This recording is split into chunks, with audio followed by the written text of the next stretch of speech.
Round the table. Hi, I'm Kylan, playing as Augrael Arcath, a paladin rogue, boosted vengeance swashbuckler.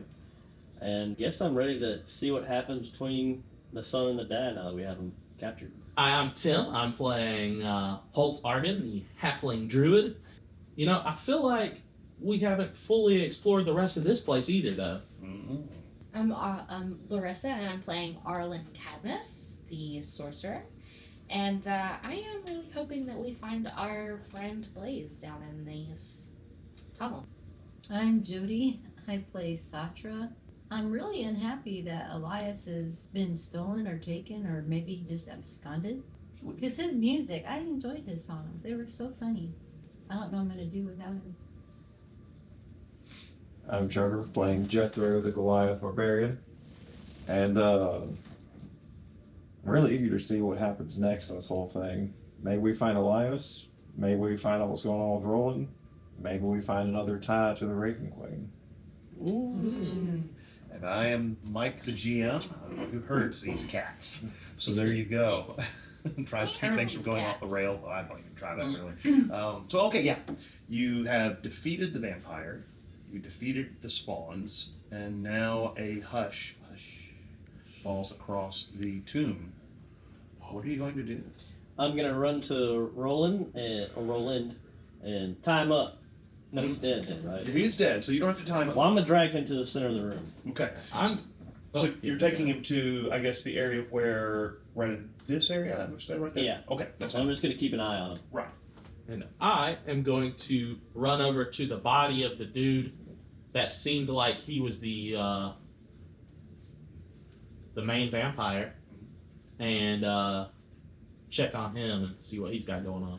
Okay, well, when you killed him, he immediately turned to mist. That's right. And drifted away. I'm glad you checked, because the mist has kind of dissipated.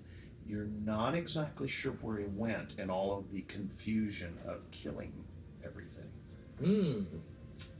Can I make my way over to the stone cages? Yes, you can. They're actually metal cages. Metal yes. cages. Yes. So you make your way over to the metal cages. One of the cages has what looks like a dead body in it. It looks like it may have been there for a while, because it's very decayed, and as you get closer, you smell the funk of deadness. When you get next to the next cage, you notice that there is a very familiar figure inside the cage. It looks like Elias is inside the cage. He looks not too much worse for the wear. A few cuts and bruises and scrapes, but for the most part, he seems okay. Guys, I found Elias.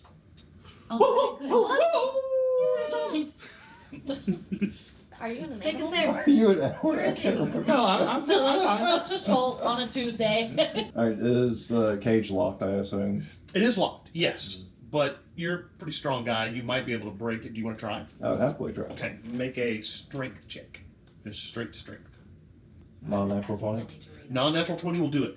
You reach over, the bars themselves are kind of rusty. The actual lock is in pretty good shape, but you reach over and realize that the bars holding it in place are pretty rusty. You're able to kind of wiggle them a bit, and eventually they break, and you're able to open the door. And Elias kind of totters out to you. He looks like he's a little woozy and says, "Oh, thanks for saving me. I'm not sure when they got me. I was asleep, and then something happened, and then I woke up here.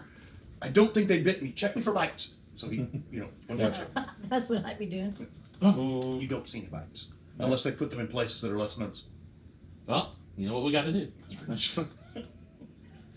So, Between the toes. that's right. Somewhere. Wait, hooves? Oops. Yeah, I don't think they would do that. That sounds like it'd be a bad time. I will lead him back over to the rest of our friends. He does look pretty beat up. Again, like maybe they took turns beating on him or something like that. You're not really sure. But yeah, you lead him back over to your friends, and he's able to move on his own. And he seems like as he gets it, you probably give him some water, maybe a little bit of food, and he immediately perks up, as you can tell that he's probably a little dehydrated and things like that. You do not see any vampire bites on any of his bare skin that you can tell. Awesome. That's good. Mm-hmm. All right. So Is it just the one cage, or are there two? there was one that was full of a dead body. Okay. Yeah. That has been there for quite some time. Yes. Okay. It's a few days. All right. So you grab Roland, the Deathless' son, And Elias, are you gonna head back to the castle? What's the red liquid? It is blood. Seems like blood. And it seems like they're making some kind of spell that's keeping it liquid, because normally blood would congeal. Let me get a vial of it. Okay. Did you want to check anywhere else around, maybe on the bodies of the spawn or anything like Might that? as well roll the bodies, yeah. Okay. Let's see what they got going on. As you start checking the spawn, you realize a few of them have a little bit of money on them. These were kind of his underlings and minions, and so they had a little bit of the stuff that kept him life.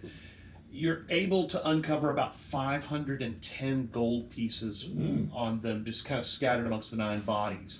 You do not find the body of the head vampire because he has turned into mist and gone somewhere.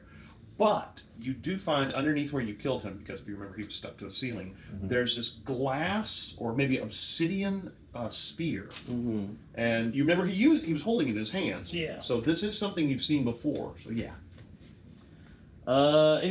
Anybody want to touch this obsidian sphere? Sure, man. I'll always do anything you suggest for me to do. You Don't grab do it. that. You realize it's made of hematite. Ooh. So it is iron. Okay. Oh, and wow. it's finely wrought. You can see in the surface of it, there's kind of little swirls that have maybe been carved into it. Oh, cool. Give me a perception check. Sure. A 20. Okay. As you're turning it over in your hand, you realize that if you kind of hold it back and look at it, just with your head to the side, that it looks like there's a bat's face that's been carved in a very stylized manner on it. But you really have to kind of hold it back to look at it. When your hands are on it and when it's close to you, it's very hard to see. It's one of those, like, you go cross-eyed. Yeah, exactly. So you look at it, Been and driving it's, through your head. it's heavier than it should be. Mm. But you're not sure if it's magical unless you want to do detect magic or identify or anything like that. Sure, I can. Now that I'm looking at it and curious, I will cast. There it is. Detect magic. It is magical, so you can tell that. But the magic that you get from it is kind of this dark power of divine origins. Mm. Yeah, it's not a real nice item. You can tell. In that case, I will wrap it in a little cloth and And make a little fire, and then I'll That's it. throw it in my backpack. All right. What now? So, the things that the vampire spawn are laying on, Right. are those just like, They were sarcophagi. You can No, they're open them actually- and look. Yeah. I would happily like to open them. Most of them are empty. Every once in a while, you'll find a few personal effects, plate or doll or something like that. It seems like this was actually where these people were buried. Right. And so they were buried here with the vampire, Kajula, if you remember. And so maybe they were his minions in life when he was first imprisoned here. You're not really sure, which means they've been vampire spawned for a long time, which kind of is a sucky existence. You know?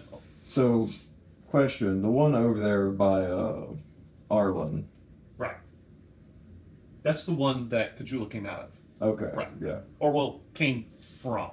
Yeah, because that was the only one that didn't have someone laying on top of it. Right. Correct. Can I open that one? Sure. You're able to kind of lever the top off. Underneath is this stone, I guess, rectangular box. Right. You see that at the top of it, there's what looks like a golden headdress. Looks like it's worth a bit of money. It's got jade in it and stuff like that. Kind of not Middle East, I'm sorry, South American, maybe Central American looking. You notice there's some gold wristbands, again, same kind of style. You want to pick them up or anything like that? They look like they're worth Fair something. enough. I kind of feel like this would be one of those moments to take a joke, you know? Grab the headdress like, hey. Yeah. Yeah. You pick it up, and these little chains come down from it, where it would kind of like veil your face with gold chains. It's very attractive. So yeah, nothing really happens, but it does look like it's worth some money. Fair enough. I guess I'll also grab the little bracelets too then. Right, they're actually those big kind of thick, chunky bracelets with big pieces of jade inset with them. Very masculine or something like that.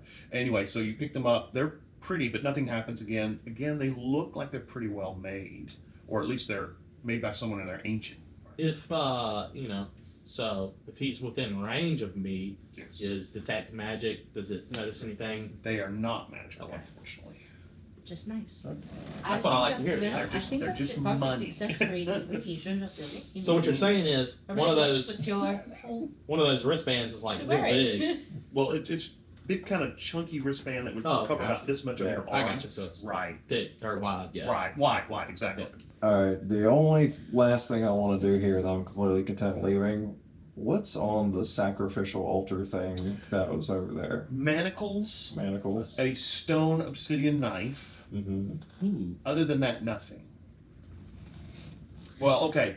Dried blood. Yeah. Right. As this seems like a place where they would probably kill people and devour them. Mhm. Not a very happy place at all. Can I do some sort of an Arcana check to see if this is a ritual knife or anything like that? Sure, give me an Arcana check. 14. What'd you get? I'm sorry. 14. It could be. You know of some cultures that use obsidian for things like that. It could be, or it might be just a knife that they use to open someone's veins so they can devour them. So you're not real sure. Did you find anything out about the Okay. knife? And I would just pick it up. Oh. You don't I'm staring. Yeah, I'm he's just picking picking it up Jethro's as I'm picking staring it up. at it, debating whether to pick it up. He's just like, It has a I'll very get it. unsavory feeling to it. Just like, yeah. Do I see his stink face when he picks it up? You kind of I touch like it. that. Yeah, it just, Yeah. yeah, not so good, right. Yeah, it might have some really bad juju on that. I don't Yeah, know. you're probably thinking that's what it is. Oh, If they so talk about whether it has bad juju or not, I'm gonna walk that direction. Swear it gets within 30 feet of me. He was like, hey, halt. Oh, it's It is natural. This one has the same kind of dark magic that you saw on the metal sphere. Yeah, it's It doesn't feel nice to hold. Yeah, it doesn't Yeah, look nice yeah, from yeah, over yeah. here either. With all that. Can you wrap it up and put it away? Yeah, sure.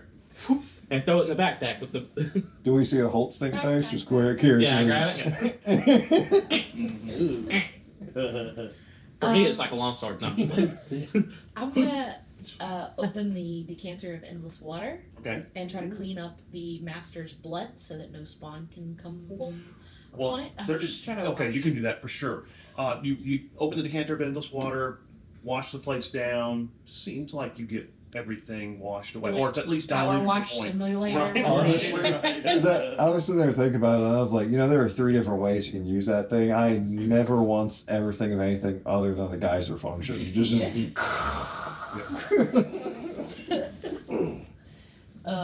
Just I basically just don't want a puddle of master's blood lying Right. around for a spawn to stumble upon and be like, oh, ascension. Right, exactly. But it's it's a kind of a nasty feeling down here. You hose everything down, make sure that there's no blood lying around for people to use. Again, you're not really sure if Kajul is dead or not. fair. Your inclination would be probably, from what you know about vampires, probably not. Mhm. So there you go. But that wasn't really your job anyway. Your job was to rescue Roland. So there. Rescue. And, Yeah. and since we found Elias, I don't guess it probably should we just return with Roland and finish this, or because I know Yeah. there's this passageway that you was chasing that dude down. So is That's Elias what we awake came out. or Yeah, that's right. He's awake. He's Yeah. walking around. It's a dead end. Gave me some food and water, and he seemed to perk up. Yeah. You, Oh, okay. Yeah. He didn't seem to have any bites anywhere you could see. But yeah. He had the brief. And there was no Yeah. other pathways out of here, right? No, Just just the this one one entrance is the only one. That's correct. This might be something I haven't thought about in a while. But did we kill the one vampire that was stoned down to the table? Which one? The vampire that I put in stone and No, I don't think you did. So that vampire would still be there. Oh, you Correct. got you know. That's right. Bring him to Roland. That's good. I mean, Roland. yeah, probably just kill him. But yeah, we can. Well, look, that's have seen that's spooky abilities. What Yeah. I'm saying? I say you could get some information out That's of exactly this. right. Sure. And you can definitely overpower a vampire spawn. They're strong, but not strong like We get those Jethro. manacles from the true. table and just wrap them up. Yeah. True. There I are can- manacles there. I can fix the stone shape to where it's off of him so we can get him up. There. Sure, I guess I'll go grab the manacles. Okay. You grab the manacles. They are rusty, a little bit crusted with blood. They seem like they're kind of yucky, but you can put them on the vampire spawn, kind of wrap them around him so he can't get loose. It is a guy. And then you unstone shape the table and grab him. Remember, they can't turn into bats or mist or anything like that. Real quick, speaking of blood, as we're going to go get these manacles, seeing the large container full of the ever shifting bright red blood. I'm just gonna like Drink it. point at it and just kind of like look at everyone else like, should we leave this like this? I straight up thought he was about to ask, should we drink this? The royal So I blood form a water. small fireball in my hand, and I throw it at the pool of blood. Okay. When you do that, it hits the blood and kind of goes out. Okay, that's right. Right. So I didn't know if it was, you know. yeah. Does the vial, is it still, the vial that I took, is it still? When you take the blood out and kind of look at it, it is immediately turned and congealed and gone kind Okay. of crusty. So it seems like It's just whatever's in the. The basin itself. right, whatever is magic's very there similar. only works in the basin to keep it liquid. Would this be, would I know if this is like a scrying bowl or something like that? You're Does it not identify? sure. I don't have identifier. I had the spell. I mean, it could probably be used for a scrying bowl, yuck, but it could also be just as a large repository for blood for vampires. Oh, it just keeps it. So Right, It doesn't this go is a bad for while. refrigerator. I'll go up to it, Yeah. look into the blood, and go, hello? Actually, Are I can identify. you talking to a bowl? Hey, Wait. You have identify? I Are you- identify. Are you starting to go crazy now that we're in Okay, so you don't have the to Shadowfell? The darkness is taking me. Do you want to do that? Yeah, I'll do that. When you do that, you get that it is a mundane bowl. The only thing you get is there's a faint spell of maybe abjuration or conjuration, something like that. And this bowl is probably about this big around. It's big. It's not something you could carry with you easily. I'm not sure. Well, if it's not You going to tell hurt us, us. Tell us about that, or What? It does seem to be human blood. It does not seem to be vampire blood. I'll say that Identify could probably tell you what kind of blood it was too. Well, Okay, so the bowl does have blood in it, but it's human blood, not vampire blood. But you say it's human blood, it's not vampire blood. well, that's not good. I don't like that. Yeah. I'm gonna throw my Well, vial hold on on, it. I'm gonna go ahead and go over there. And Wait, carry no. What are you doing? Go drink it. You know, No. no, it's gonna cast the spell magic and make it go away. Yeah. So people can't drink all of this. It'll ruin. Counterpoint. If you do that, then they will go searching for new sources of blood. Which Well, we means kill they'll all these attack ones us. except for the one, possibly one guy. So. Oh, well, I guess we. Yeah. All right. I mean, whatever you guys feel is the appropriate course of action. My only question was if this was special vampire blood that some They kind could of spawn could use to get, you know. I don't want them to Right. have it to drink either. You know, if they do. I mean, go that's attack fair, someone, right? then they're Let more- me they use could them to be pick off. caught. Yeah, that's true. So We I'll could rather. salt it. I mean, if I added some herbs and spices and stuff, so they wouldn't like it. Throw a bunch of garlic in there. Garlic. Just- Like Garlic, why Just a did I bunch think of garlic of that? powder. Actually, we might leave it and you just sprinkle some Yeah, garlic. I'll get my little cart thing and we come back in a Holy week. water. We come back in a week. Yeah. There's just like a little pile. Of Yeah. I was like, man, this worked out a lot Actually, I better. like this plan. Just garlic it. Honey pot. Honey pot. You can do that. Yeah. Okay, you have enough garlic. You can probably do that in your Yeah. little spice Well, that's- box. Remember you had. Yeah. So you pour a bunch of garlic powder in there. Stir it up real good. Well, it sinks in pretty much. I'm not sure you want to stick your hand in there and swirl it around, and I'm not sure you have a spoon with We it. got the obsidian dagger. Just Oh, you can do that. Well, That's aren't true. we in like a? Well, it's in my bag. Is the Wrapped up. cemetery We'll just take you- total stone, It's or stone, there's that some makes like sense. trees? Yeah, Yeah, you're not. You're or in a bushes? tomb. Yeah, you're in a tomb. That's for matching. Oh, Yeah. just the tomb here. Okay. Yeah, I mean, Burn outside the pestle. tomb. Can I go outside No, the there- tomb and get you sticks? could, sure. All right, I'll just go get a stick. All right. So she goes out. She gets a stick Toss and it stirs it around. up, and yeah, she uses a Jethro to stir it up, and so, Yeah. and then uses your axe handle. Axe Oh no, handle. your sword to stir it No, up. I did I thought you not. meant like she just picked me up and used me. I was like, this is a new dynamic. I don't know what's Your sword's going our life stealer sword probably I don't likes think the this. hole's that big. This whole time, I am picturing Jethro with the bracelets and the headdress on. Yeah, he's just got the dangling. Yeah, so yeah, so you go in there and you stir it up, and it seems like it's pretty well mixed as far as you can I tell. like that. Want to taste it and make sure? No. Okay. I will. You be cooking all kinds of stuff for some I people. know. You know. I know how much I need to get a certain. I always flavor try in out my cooking. food. Fair point. Fair point. You are a very good cook. I already You know. boiled it earlier, so. There you go. Right. All right. So what now? All right, let's take Roland's corpse and the Well, since she has identify, do you want her to identify any of the other things that are magical? Oh, that's true. I have these two things, and I pull out these two a cloth wrapped obsidian dagger, and a cloth wrapped black iron ball with a bat on it. The obsidian dagger it's got 2 spells on it. It's a +3 dagger. Oh, Holy shit. And it has a critical hit range of 18 through 20. Oh. wow. So it I guess crits on an 18 I'm through sure. 20. Right. However, I was waiting. anyone slain by it, their soul is immediately sucked out and sent to another plane of existence. So, yeah. Get rid Kinda of that evil. Vanishing. Yeah. How do you? Well, remember that Cthulhu worshiped the bat god. Yeah. So- delivering souls, not a platter. Right. This is definitely a Yucky, conduit yucky. to the bat god, how the bat god would get souls. He would kill people with this dagger, and that's why it's so good at doing Okay, it. that goes in the we're gonna destroy bag. Sure, yeah. And I wrap it back up. Yeah. My backpack. Just a- He's like, but that rock though. That's How about this iron ball? The iron ball is called the Orb of the Bat God. All right. See if we just. Like It, the it eye. requires attunement, and so did the dagger. The dagger requires attunement as well. And it's cold to the touch. When the orb is in your possession, you have dark vision out to 60 feet. If you already have dark vision, then it gives you another 60 feet to your dark Oh, vision. wow. Okay. Not bad.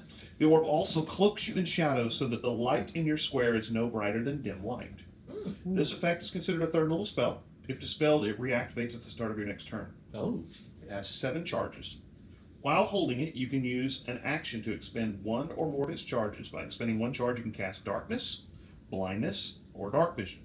By expending 5 charges, you can cast Negative Energy Flood. Ooh.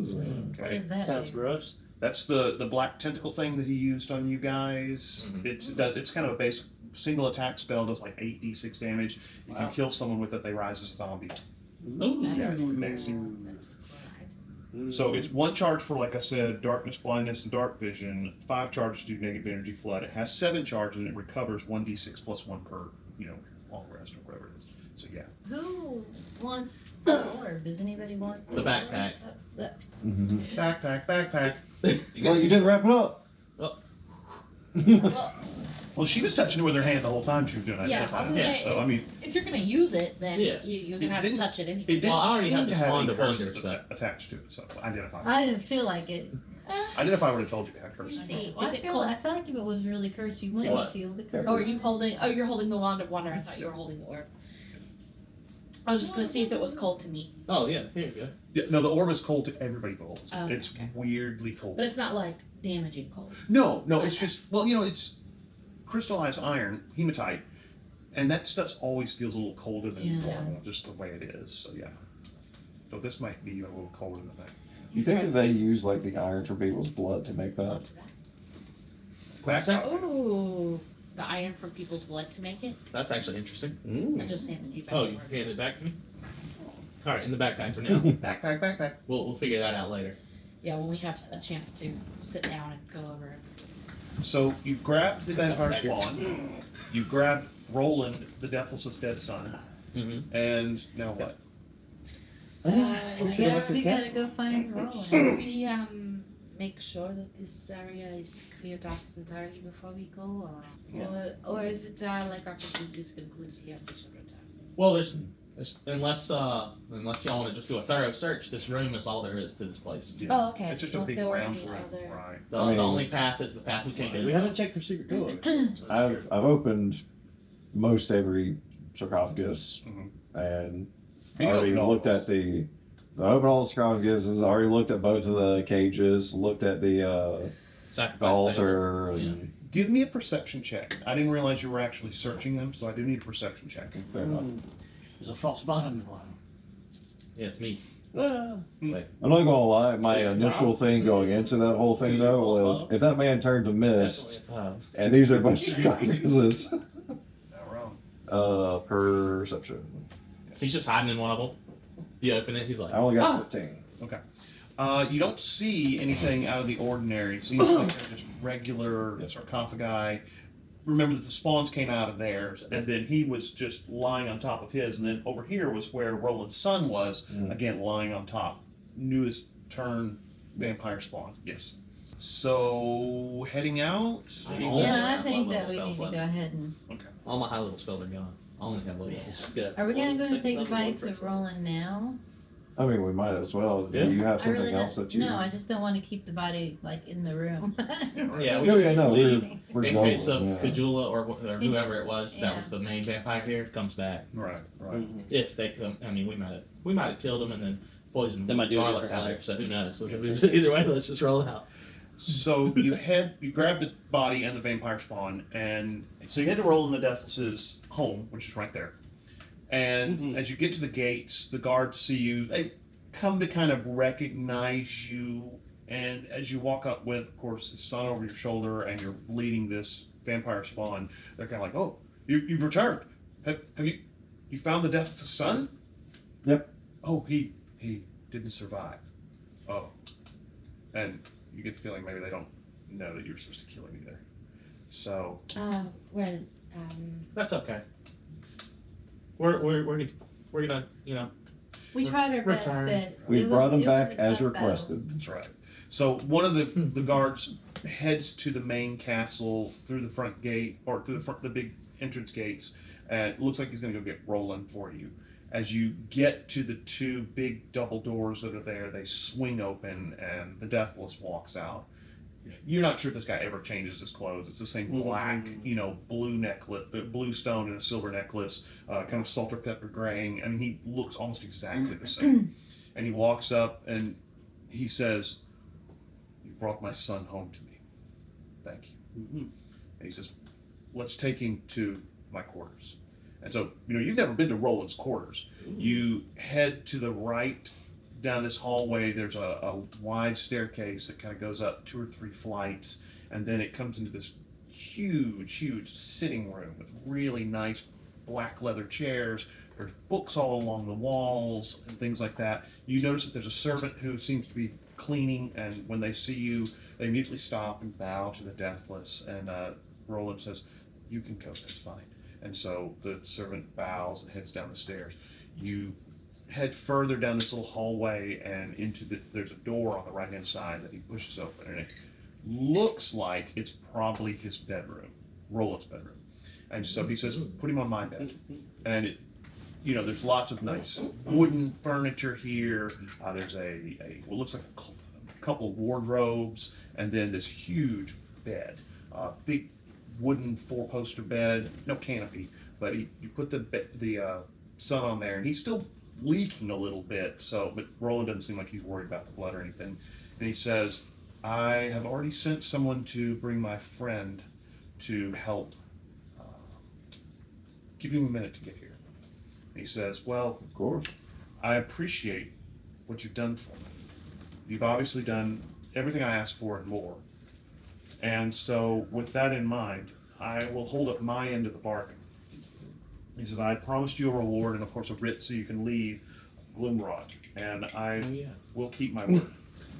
All right. He goes over to his desk, as he grabs a piece of paper, scribbles something kind of quickly, rolls it up, stamps it with his seal, and then hands it to you.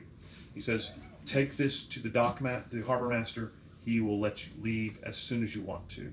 Any ship you want to use. I hear you've got a deal worked out with someone to take you out of town." Yeah, we had talked to some of the guys at the port, one crew, and they said they were willing to take us, but again, they were also waiting on one of these writs. So, this could help them and us out. Yeah, if we could get to That would be it. greatly appreciated. I have a request. I'm gonna say, Roland, I have a request if you don't mind. When we got here, it was very gloomy, and I had to put part of my joy of cooking into this thing, my pot, so I won't lose it. Can I have that back, please? You didn't take your part. No. No, she's Remember, they took the feelings that I had about cooking. He looks at you and says, "What you're talking about is something that's just a part of the shadow realm. I have no control over that. That's not my realm.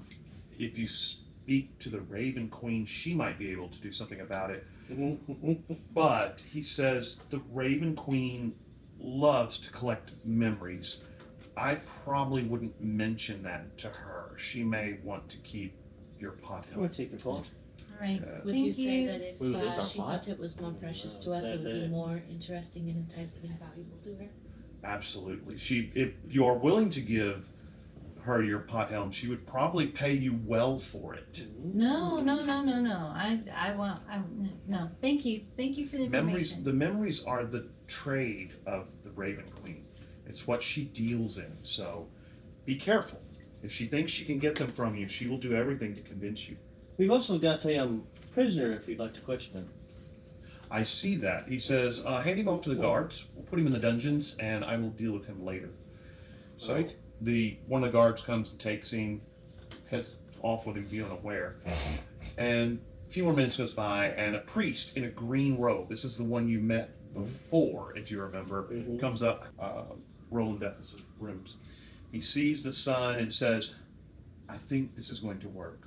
If I cast my spell, it will bring his soul back to his body. He hasn't been dead long, right? No. Then we shouldn't have any problem. So he Came straight here. he goes and he puts 5 candles around him on the bed, and then goes up, grabs his holy symbol, and begins praying. Immediately, you see kind of a light come down and hit the boy. You can almost see like hit the bones inside of him as he begins glowing brighter and brighter and brighter and brighter. And then you notice the wounds that you've given him are closed, and then all of a sudden the light fades, and the boy's eyes snap open, and he says, "What happened? I was a thrall to a vampire, and now I can't hear him in my head anymore. What happened?" And so Roland says, this stupid hobby you have of collecting magic items has been your demise. You've got to stop, or at least be more careful. And then he reaches over and gives him a big hug. And so you see the son kind of stiffen a minute, and then go ahead and hug his dad back. And he says, "I'm sorry, Dad. Look, I'll be more careful." He says, "Well, at least take a contingent of guards with you. You're my heir. You can't just go wandering out in the city by yourself." And he says, "Okay." And you guys are kind of feeling a little weird watching the reunion, and Roland looks at you. Private. Yeah, and Roland looks at you and says, "Again, I cannot thank you enough. If there's anything I can do for you in your time and travels, please do not hesitate. If you come back through here on your way home, please let me know. I will do whatever I can to aid you." Next time we are in All right. town, we will definitely let We you greatly appreciate it. Very good. Well, I think I'd like some time with my son, if you don't mind. That's fair. You are welcome to stay in the castle as long as you'd like. And then, of course, I know you plan to set sail as soon as possible. So Do we have the 2 writs, the one for us and the one for the guys who were taking us? We I probably think should it's all I think we just need the just one. right Same now. one. Yeah. Basically, we're hiring them to take us. So Because the writ that he gave us also gave us use any vessel to leave. right, and that was kind of your passage on the boat too. Was if you can get them out of the port, they're like, "Dude, you can come along." yeah, free fare. Yeah. Basically. The only thing that Satra is gonna have to do is she leaves this area. She's very disappointed that he never once said, "Ah, ah, ah."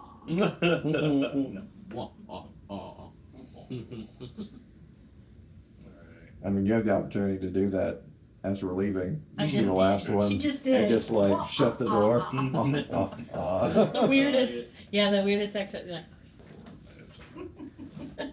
love it.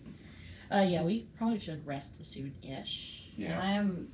I used a lot of spell slots and sorcery points, but I'm Well, good I on only HP. have 2 spell slots left and they're both level 1. Well, I don't know that you're going to be able to rest yet because it's only been a couple hours since Yeah. you actually woke up. But you can spend the rest of the day in the castle, taking a short rest, and then kind of chilling and do so. So you can actually stay somewhere really, really safe. Well, theoretically safe. Elias would probably tell you otherwise. But yeah, Are the dogs still unsafe? No, not particularly. We could potentially take a long rest on the boat. Right. Yeah. You could. Well, Because I want to it's restock. I don't know what you guys' thoughts are. I'm fine with chilling in the castle, but think this is also your opportunity. Just go down to the docks and be like, hey, we got the red. When do you guys think we can leave? Just Yeah, I like that. If we can get a jump on our gym, rest on the boat, honestly, if we need to. But I want to go down to the dock to resupply and. You can do that easily. It's safe enough to go down there, especially as a group, that you're not gonna have to worry about it. You want to get more spices? Is that what it is? Well, flour, sugar, butter. Absolutely. olive. garlic. Right. What, More garlic. I used a lot. I think I used the whole thing of garlic I had just to be on the safe side. Yeah. Now, if you want to go down to the port, I mean, honestly, Roland could send guards with you too. I mean, he does have a contingent of guards. So if you want to go down to the port to resupply on different things and then head down to the boat, he can make sure that you guys are safe. I mean, Roland kind of owes you a big one, so. It would be nice maybe to get an escort, and also Because we could sleep I on the think boat. that we can shop, and then I think that we should take a short respite at that nice tavern where it felt really cozy and warm. Nope. Right, it was Golden that Dagger, where it was, yeah. No, I mean, Might that's be a where good we place found the to- endurance people. Right, Yeah. right. That might be where we find them now to let them know the good news. So it would be worth a stop by, even if just to get a break from the oppressive atmosphere. Not wrong. So figure out those the double dagger. Yeah, double dagger is the name of the place. All right, so you grab a contingent of guards, maybe about 5 or 6. You remember you met the really nice sergeant at the double dagger. She's the one who came and escorted you to Roland. She's a very nice lady. Sergeant Cheryl actually escorts you with the other 4 people who escorted you to Roland in the first place. As you head down there and start heading towards the docks, Cheryl kind of walks up to, I was trying to remember who was chatting with her. I want to say it was Elias. And so she kind of is chatting with Elias about, how things have gone, and she's talking to all of you. She seems a lot, I mean, she was friendly before, but she was also a bit standoffish. She's a lot friendlier with you, talking about, I guess word has gotten around what you did for the Deathless. Takes you about 15 minutes to get down to the docks, going to the Castle Wharf, which remember is the nicer part of town. You cross the long bridge into the port, lots of little shops and things like that. I know you're looking for spices. You can go to the Emporium. That's the place you went That's before right, yeah. to get spices. The Emporium's kind of like a general store. So if you're looking for hardtack or, things like that, you're not going to find armor or weapons there. You probably want to do that at the Castle Ward, but you can definitely find pretty much everything else in the place called the Emporium. And it's where most of the clearinghouse of that stuff comes from the docks. So what are we doing? You're resupplying Yeah. cooking stuff. Mm-hmm. So I just need to know how much will be charged. Probably gold. I mean, these Okay. cooking supplies are not terribly expensive. So Okay. if you, we are in the shadow realm. Let's say 3 gold. Okay. But remember, you just recovered 510, so you've got plenty of money. And then you've got those nice golden headdress and stuff like that. Did anybody want to try to assess how much those were worth? I mean, we can take a look at it. I'm not the best at appraising fancy things. Yeah. So I mean, I can do an Arcana check on it to see if it would have been used in a ritual, but I don't know if that would tell us how much money No, it's worth. it would be something along the lines of probably insight, because it's kind of like a trade skill. So, Would have a Artificer be good? oh, at actually, that? artificer Yeah. would, because you would be good at goldsmithing. So yes, Yeah, it's there you actually you're the person to probably find it. Indubitably. So I just. You just make a roll a D20. intelligence check and then add your proficiency because you're proficient with smithing items or goldsmithing. Got a 15. What's your proficiency now? So add it. It's 3. 18. Okay. Mhm. You think that the face piece, what's up? Yeah, nothing. The face piece is worth 2,500 gold. It is gold and it's got silver inlays and jade. The gauntlet, the wristlet things are probably worth another 1,500. So you're talking about 4,000 gold. Good bit of money. As for the mask and gauntlet, Around 4,000. And remember, you recovered 510 from the vampire spawn. So pretty good haul of money. A little bit of cash there. oh, Sotra's excited. She's gonna buy the crap out of this Emporium. Yeah. Well, I mean, again, you could probably get everything you can fit into your little drawer case for 3 gold pieces, and it's probably full to the point where you're having trouble closing the drawers. I mean, It's a good problem to have. I go down and I wheel it in. I say, "Fill me up, please." yeah, you fill it up. I Anybody else fling out looking my, for stuff? my 3 gold You coins. know, can't think of much mundane gear that you would probably need. You check. There's a place that sells boots of fly. No. That would unfortunately. Remember, the only magic shop in town Yeah. kind of was a scam. Something that I need. Yeah. You see, Who's keeping up with the gold, by the way? Yes. I mean, we guess could just Are divide you it. keeping why up? We not? could divide it 5 ways and just do that. That's Everybody Was else. Elias doing that before? Probably, but Yeah, now probably. he's not. 4,500, so it'd be about 900 gold each. Okay. If you want to sell the headpieces and stuff like that to the Emporium, you can. I mean, he'll buy them. I mean, So I don't want it would be 900 gold each if we sell the set. Sell everything. Yeah. All right. So what were you looking for again? Okay, so since we're in the shopping district, I actually would like to see if there's a place selling like fine blades, like really nice ones. Like I'm- daggers and stuff? Or? Yeah. Okay. Since not Holt, since we got Elias back, I gave him back his weapons, Mhm. obviously. You looking for a rapier or something, or what? Um, she's looking for a hero. I Holding out for a year? I don't know if maybe a rapier, maybe I don't think that what it is super matters, what type of blade it is. I think I'm more looking for something that's like Sharp. aesthetically vibing with me, you know. Okay. And also maybe something that has interesting properties that makes it kind of powerful. Is kind of what I'm looking for. I got What? Right, my backpack. Oh, what? Obsidian dagger. I've got an obsidian dagger. That's a plus blade. 3. You know what? That's amazing. It's pretty creepy. Well, we'll put a pin in that. Well, you're not gonna find anything Backpack, magical. backpack. But you could find a really nice rapier that's kind of got swirls to it that maybe look like water or something like that. Because Yeah. water genesi. But other than something magical, Something- no. Something like that. That's kind of cool. Yeah. Sister, could I do anything like that? With what you're carrying with you, no. You'd need like a smithy and some time. Okay. Now, if you want to wait till you get on the boat, you possibly could, depending how long the journey takes. Very possible. Like if I get like something that's just pretty and kind of standard, you could soup it up for me. That's what I'm asking. I don't know. No, probably not. She would probably need to start from scratch, but she can definitely do smithing. I mean, that's Well, something. could I just pay for the materials for her to do that? Are Sure. you interested? Yeah, absolutely. All right, so yeah, just let me know what you. I want something. Here's what I'm imagining. Yes, something silvery, kind of swirly. Definitely, kind of captures my like ice vibe. I want in the hilt. I would like the pommel of the hilt to have a snowflake in it, and also. Could I find like a little sapphire or blue stone or something like that to put in it to decorate it? 50, 100 gold piece stone, something, kind of like that. Yeah. Mhm. Well, if it's a sapphire, it's probably going to be at least 300. Now, if you're doing something like aquamarine, 100 too easy. With a Oh, I'll sapphire go aquamarine. stone. That's a little bit more on my color tone anyway. So 100 gold. I mean, aquamarine instead of the sapphire then? Yeah. So the materials for that are going to cost you probably around 250, 300 gold. Okay. Unless you're trying to make something magical. Yeah, and if you want to look that up later, we can because I'm not in a huge rush about it. But yeah, I'm looking for something that gives me more than just your standard damage to hit. You know. Yeah, okay, let's see what we can do here. You want the pommel of the hilt to have a little snowflake with an aquamarine in the center Yes. circle, and that's it.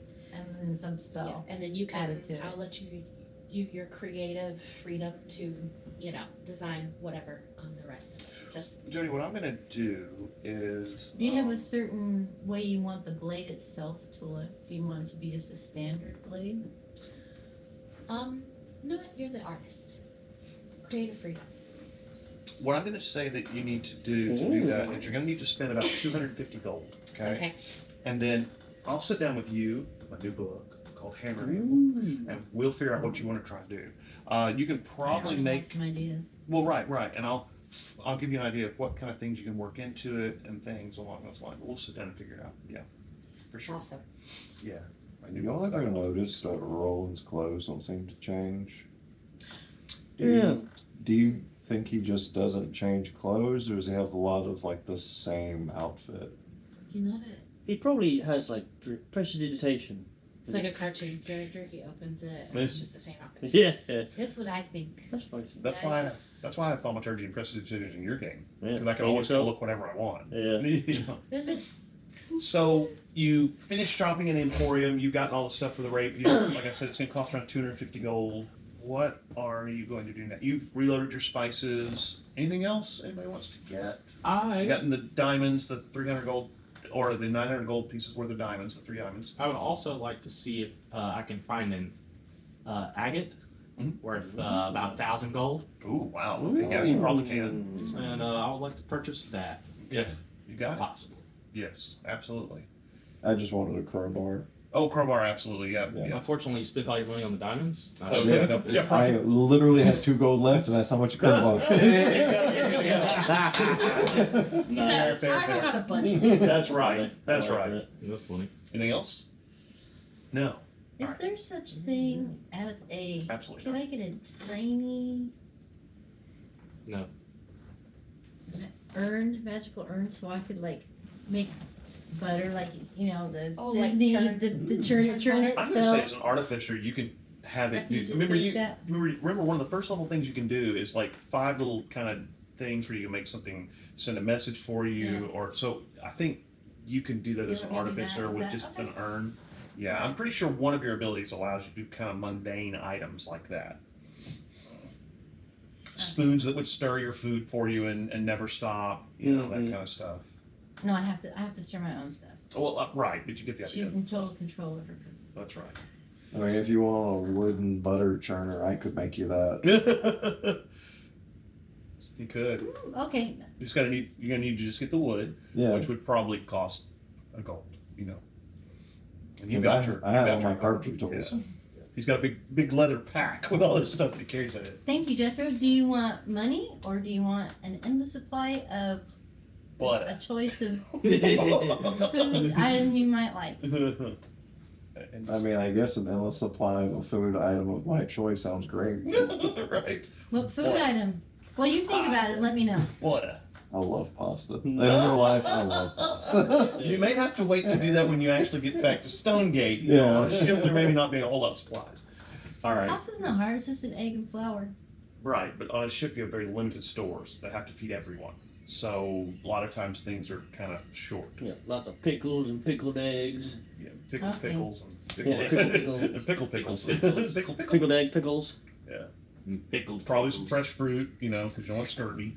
That's bad. Some banana. And then lots of fish or hardtack. All right, so you're heading to the Endurance now, correct? Mm-hmm. All right, you head to the Endurance. Remember, the Endurance was a very nicely painted ship. It almost had a glow to it with how well repaired it was. Now, there were only a couple other ships on the dock, and they couldn't leave, if you remember. So as you head to the Endurance, lots of sailors up on the deck, they're kind of lounging around. So you go up to the Endurance.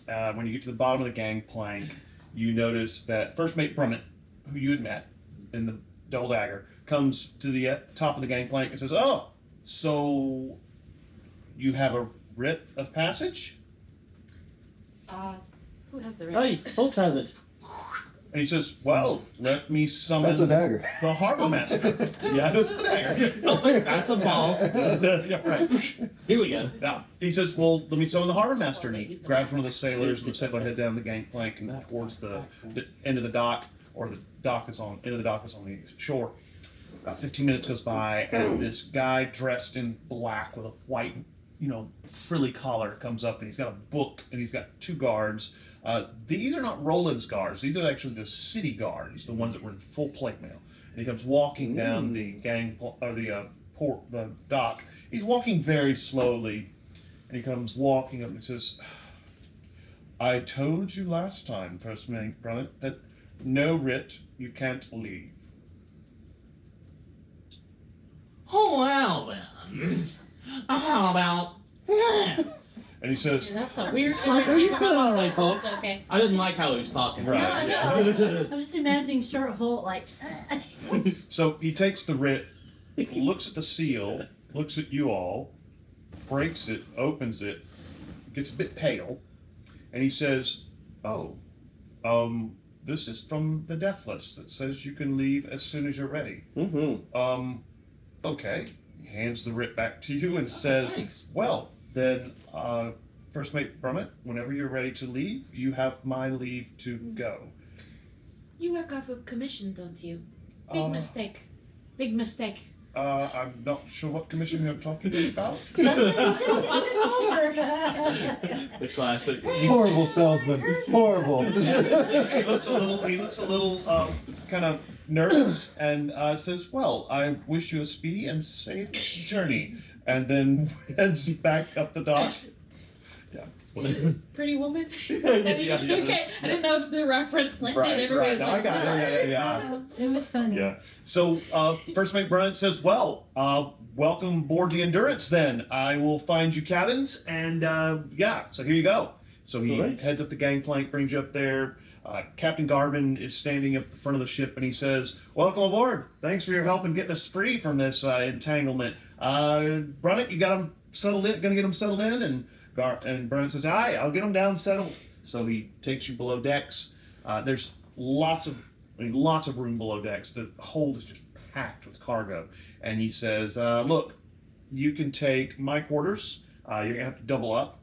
You can take the second mate's quarters. You guys will have to triple up. And I'll move my stuff quickly to stay where the rest of the crew is." So there you go. Well, thank He you. heads That was in. very Well, that's kind of generous. the way it works. So you see this guy come in, the second mate, they kind of clear their stuff out of their room. Yeah, they're sailors. They don't have a whole lot of stuff anyway. It all fits kind of into a rucksack. And so he puts all the stuff into a rucksack and says, "And again, thanks for getting us free from this entanglement. Look forward to seeing you on board. We're headed, first of all, to the island of... The captain knows to what's the up. island of... We asked him to take Graven. us to the Raven Queen, and he said he took us there. Right. He said, "We're headed to the island of Graven. We've got to drop off some cargo there and pick up some cargo as well. And then we're going to the city of Evernight, which is the closest city to the Raven Queen. The captain wants to speak to you about that, by the way. So once we get underway, he says he would like you to dine with him in his quarters tonight, if you don't mind." All right. He says, "Good. Well, all right then. I'll leave you to it." So you two ladies head into the first mate's cabin. It's actually a little smaller than the second mate's cabin because there's two second mates and they kind of share the area. Well, there's a second mate and a master gunner who share the cabin. So they move their stuff out. So you go in there. It's functional. There's a bed, and it looks like also they brought a cot in for you. And so somebody gets the bed, somebody gets the cot. There's barely take the enough. cot. Well, there's barely enough room for you guys to walk between the bed and the cot. This is a very, very small room. Okay. With you guys, I brought in Extra two more pillows. cots, or one more cot, excuse me. There's a little more room because it's built for actually two people, but not a whole lot. There's a desk, there's a wash basin, things like that, and pretty quickly you start hearing. You hear the boat, or you feel the boat start to move out into the water, and First Mate Bryant comes out and lets you know, "Well, we're underway. We should be 3 or 4 days to get to Graven, and then maybe 3 or 4 days until we get to the city of Evernight. And like I said, Captain wants to meet with you this afternoon in his quarters for a meal. So yes, you're welcome to have the run of the ship. Just stay out of the holds. A lot of stuff down there, and stay out of the sailors' way. They are trying to keep the ship moving, as you know. So there he goes, and he takes off. That's good. You notice that the ship has ballistas and catapults on it. It is armed. And so, yeah, let's see. Let me see. There are 30 crewmen. Yeah. There's a Wow. first mate, second mate, a master gunner, a master navigator, a master carpenter, and there you go. So that it's a pretty well outfitted ship. And like I said, it's very nicely maintained. Remember we talked about the touchstones and how the Double Dagger felt like someplace that was safe from the oppression of the surrounding area. This ship feels the same way. When you look out on the water, it's dark, it's overcast. You can kind of see an indistinct light coming from somewhere, but there's no sun, no moon. But here on the boat, you actually feel at peace and like you don't have to worry about losing your, feelings and emotions. This boat itself almost feels like a touchstone for maybe the captain. That's smart. So there you go. Anybody want to do anything on the boat while you're underway waiting to meet with the captain? Yeah. Yeah. I'm going to the kitchen. Oh, are you? Can I help? Can I help? Oh, when you I walk love into to cook. When you walk into the kitchen, the cook is in there, and he looks like he's the sailor who probably has the most experience cooking. And he goes, Yes, of course. Well, so you're a cook? Yes, and I whip out my little leather apron I had that has all my like knives and things in it, so I can chop. And one of the other mash. sailors is in there, cutting up potatoes. You figure he did something stupid.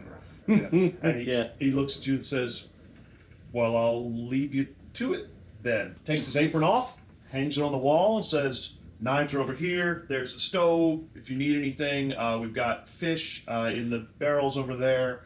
We've got pickled vegetables. We've got a few fresh fruits and a few other vegetables we took in port. You need to use those first so they don't go bad. And, well, it's all yours." He leaves, leaving the guy peeling potatoes going, still peeling potatoes. I have my little cart there by me. So are you going to have him continue peeling potatoes or what? You want him chopping up vegetables for you? He seems reasonably handy with a knife. Okay, so how about this? I'm gonna check his knife skills. He seems alright. He seems okay. Alrighty, so He's not going. He's going as he peels potatoes. are you really excited about those potatoes there? No. I would rather be doing anything, but the second mate said I have to peel potatoes. I did not coil one of the ropes correctly, and it came undone, and somebody tripped over it and fell. And anyway, I'm peeling potatoes. Well, let's not do potatoes. We're gonna get creative. What are we gonna do? So- Wait, what? We're not doing potatoes? No. Put the potato away. We're gonna get some fish. I Okay. need some lard. Butter. Is there butter here? Got butter, Go right? get bard. Bard? Bard. Bard? Lard. Alliance Bard. Bard. There's Bard. Bard. It's an alliance. He's Bard. Lard. Some butter. Okay. Spices. As many spices as you can find. We have salt, we have pepper, Okay. that and we do works. have one of these really spicy, peppery spices that they got somewhere else. It's really, Do spicy. you have peppers themselves, like hot peppers? And, No. no. Do you have bell peppers? Green No. peppers? No peppers. No. Well, we have carrots, we have potatoes, we do have some cabbage, and that's about it. That stuff keeps really well. Okay. What meat do you have? We've got fish. I think the captain took in. Well, if the captain has some, I think it's steaks and maybe some chickens that he wants cooked for tonight for the dinner for his special. Aren't you one of the special guests for the captain? No, I'm the cook. Oh, okay. Well, he's got some steaks and some chickens that he does want, or the little Cornish Oh, hens that's he great. wants Okay, cooked. we're gonna take those. All right, Okay. so I'm gonna show him how I want him to prepare like the little Cornish hen. Where you make Turnips. it. We have turnips as well, and I think radishes. Okay. Nice. All right. So I'm gonna start showing him what he needs to chop and how to chop it. And He says, "Well, I can definitely chop up radishes and stuff like that, but I'm not sure I can actually help you with the steaks or meat." yeah, you can. I'll show you.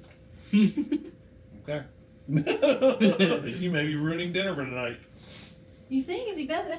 I'll see. I'm not gonna just give it to him. He's a sailor. He's good at cutting things up. He's on guard. He's on kind of KP duty. He's not a cook. The other guy was the cook. He knows how to cook. Well, look at it this way. Do you want to be sent here doing KP duty every time you mess up because you're probably gonna mess up again? I don't intend to mess with again. I don't know what you're trying to imply there. All right, forget it. You're released from duty. You can go peel potatoes over there. Okay. Well, I thought we weren't doing potatoes. No, I did mine. We're doing potatoes? Yep. Okay. So he goes back to peeling potatoes. All right. So you're cooking, all right? He's useless. He's useless. He's good for peeling and chopping things. That's about it, He's doing this for punishment. Yeah. He doesn't like. Doesn't matter. Whatever job you have, He you do a is good so job. confused right Yeah, now. he really Like is. this person that does not know comes in there. And she's There's like, all of a "It's sudden, put that away. You're doing this Yeah, now. yeah. Doing these things. Like you're released. Get away from me. You donut, it's raw. There you go. What are you? All right. So now that I All have right, it now I taken care need of, you to make a I'm cooking cooking. check. I'm not sure what your cooking check is based off of. I don't know what it is either. I know you have a chef skill. Yeah. Do you have a I feel like that So I would. looked at my I feel like that would depend on what stage of cooking she's at. Fair. I feel like prep would be like a dexterity thing, Oh, yeah. but actually Well, no, doing this thing might be a wisdom roll. Yeah, right. I'm gonna try. Below decks noises. Yeah. All right. The chef feat. That's a stormy one today. Increase your constitution. Well, sorry. Gain proficiency with cooking utensils. As a part of a short rest, you can cook special food, provided you have ingredients and cooking utensils on hand. Only regain 1d8 hit points. 1 hour of work. When you finish a long rest, you can cook a number of treats equal to your proficiency bonus. Oh, okay. So you have cooking utensils. I'm going to say it's either wisdom or con. You choose. Probably going to be wisdom, actually, if you're going to cook. Yeah, well, I mean, fun would be for like tasting it, I guess. Surviving the poison. What's your wisdom looking like? Pretty high? But it's zero. Let's do intelligence then. Well, let's do intelligence. Okay. I mean, Okay. you're an artificer and you're an alchemist, so let's do I mean, intelligence. It's her knowledge of the recipe, you know? So All right. make an intelligence check again, and then add your proficiency bonus since you have cooking utensils. I got 15. Okay. Did you add your proficiency bonus? Does it not add it for me? No. Okay, 18. Okay. So you spend the next 2 or 3 hours cooking the steaks, Cornish hens, the tubers and root vegetables.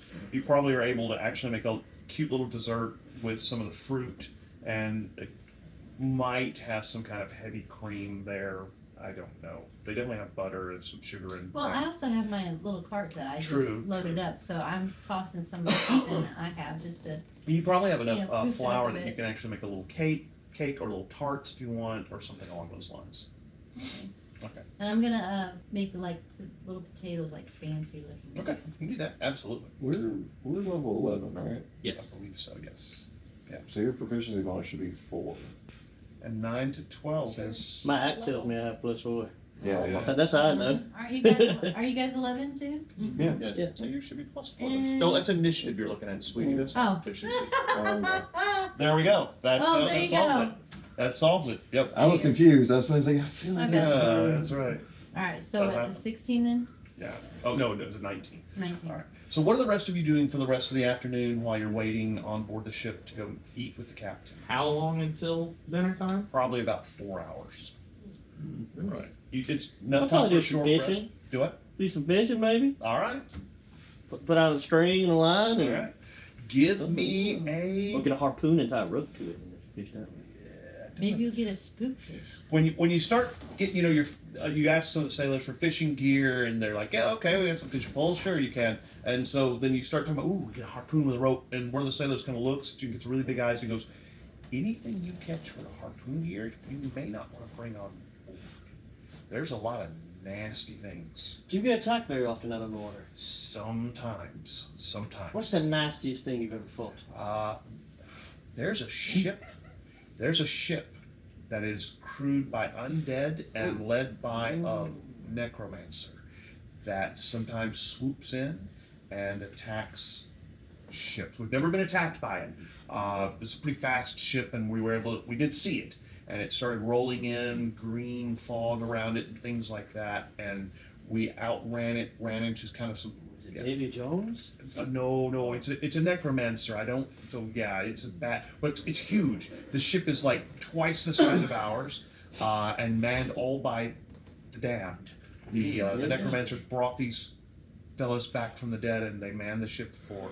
I definitely gotta go fishing as well. Yeah, come fishing with me. I'll go fishing with you. All right. So, but yeah, I'm not sure I'd use a harpoon or spearfish here. All right. So just fishing line. Oh, sure. We've got poles, absolutely. So he goes and grabs some fish poles and some bait, and you guys can fish off the front of the boat or off the back I of the would boat. also like to fish.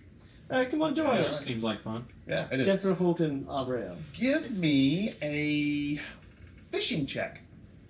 We're gonna make that survival. Survival? Yeah. I know. I did it on purpose. Let's see. Oof. 10. 10. After several hours of fishing, you were able to pull up a small fish. Yes. Look what I got. Wow. 14. You're able to reel in a couple small fish and this really nice looking tuna. Wow, you're pretty good at that. 26. Sheep and fish, huh? You're able to get in 2 or 3 small fish, and after a long and protracted battle, are able to And we're pull up going, a "Whoa, shark. Whoa. Wow.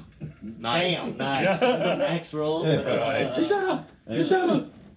He got a shark. You got a shark. Shark. Huge shark. You're able to pull it on board.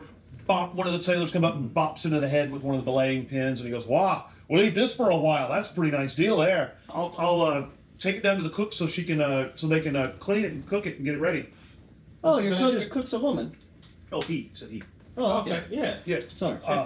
Yeah. Go ahead and take all this down to him. Yeah. So they start moving the fish down there.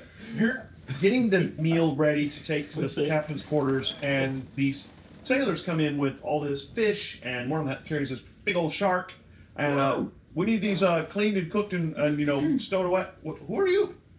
I'm Satra of Stonegate. Haven't you heard of me? I You passed came on out cookies last time I was here. Right, but where's the cook? He's taking the night off. So you're preparing the meal for the captain then? Yes. Okay. I'm going to get the cook because he needs to take care of this. You need to focus on that meal.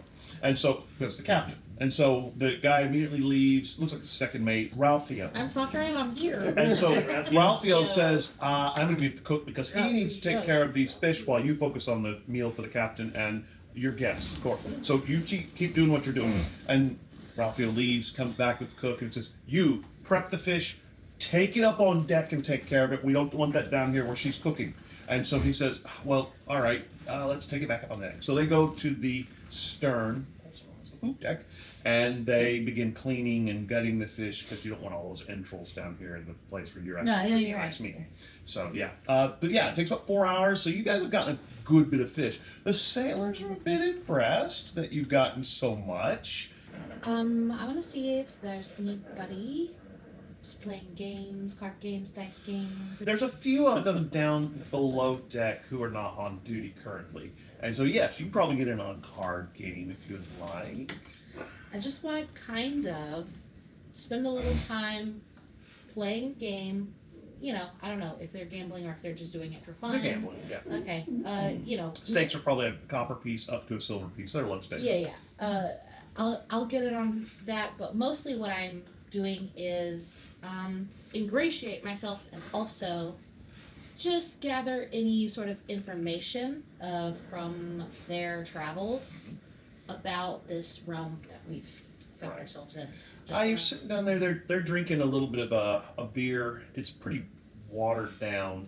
They're playing cards and dice, and you're kind of staying even with them. Nobody's really taking the pot too much. One guy will take the pot, and then the next couple hands, somebody else will. So it's staying pretty even. They're chatting a bit about how they like working for Captain Garvin, because Captain Garvin's a good guy. They make a good bit of a nice percentage or portion of the cargo as they take it different places. And the chatting turns to, the different places they've stopped at. There's lots of different places along the sea. Like I said, the worst thing that they've run into is giant starfish. Oh. Because giant starfish, they will get on the boat and try and crush it because they want to eat the people inside. And that's kind of dangerous because they're underneath the boats. They have to go down below deck. They can't really use the ballistas or any catapults. So somebody has to go down there and actually attack. Which is why they have 30 people on there, because they can. Some of these guys are trained in fighting with daggers or spears. Dispatchment.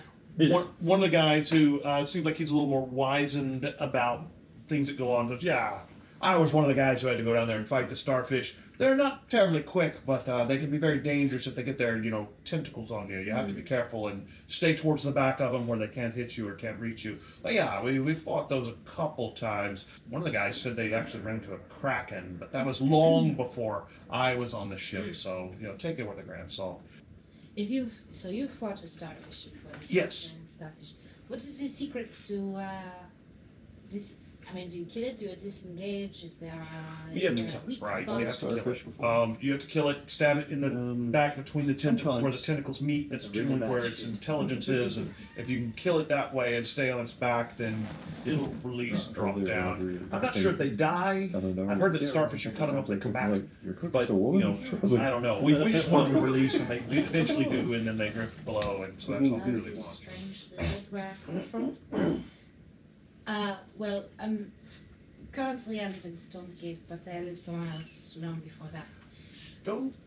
not sure I'm familiar with Stonegate. Is that somewhere along the ocean or inland town? It's inland, but I think it's actually like on a completely different plane of existence. Oh, you're not from No, the I'm Shadow from Realm. The prime material plane. Yes. Oh, so interesting. He looks puzzled and thoughtful. Yes. That's a neat. Lots of people have a interesting reaction to finding that out. Oh no, most of us, even if we didn't come here or get here through some kind of magical portal or anything like that, we know the stories of people who do. We get travelers from other realms all the time that come through. Interesting. Yes. We stay here because Captain Garden's a good captain and we like working with him. Well, and the boat, the Endurance, is one of the safer places to work. The Shadow Realm can be pretty tough on keeping memories and thoughts together, and the Endurance seems to keep that at bay. So it's not a bad place to live, believe me. And we're making a little money at it too, so yeah. Seems like it. I bet that gig on that necromancer ship is Yeah, well, worse. yeah, that's the worst one, and it's, there's other things more inland. There's supposedly black shadowy dragons that attack. We've heard tell of shadowy that somebody was telling me about in the darker areas of the Shadow Realm. There's these giant worms that will burrow up out of the ground and eat you. They're black and they're Sounds horrifying. yeah, it's a pretty terrifying place to live. Most people live in the larger cities. You get caught out alone, and it can be bad. So, are you traveling to the island of Graven? Is that where it is? I believe that's your cargo port though. Right. We're picking up some cargo and dropping something off. I Yes. think that's a stop along the way. I'm not exactly sure on the final destination, but Well, I know our next place we're going to is the town of Evernight, which so you get me off there it's perhaps is that a safe port or no?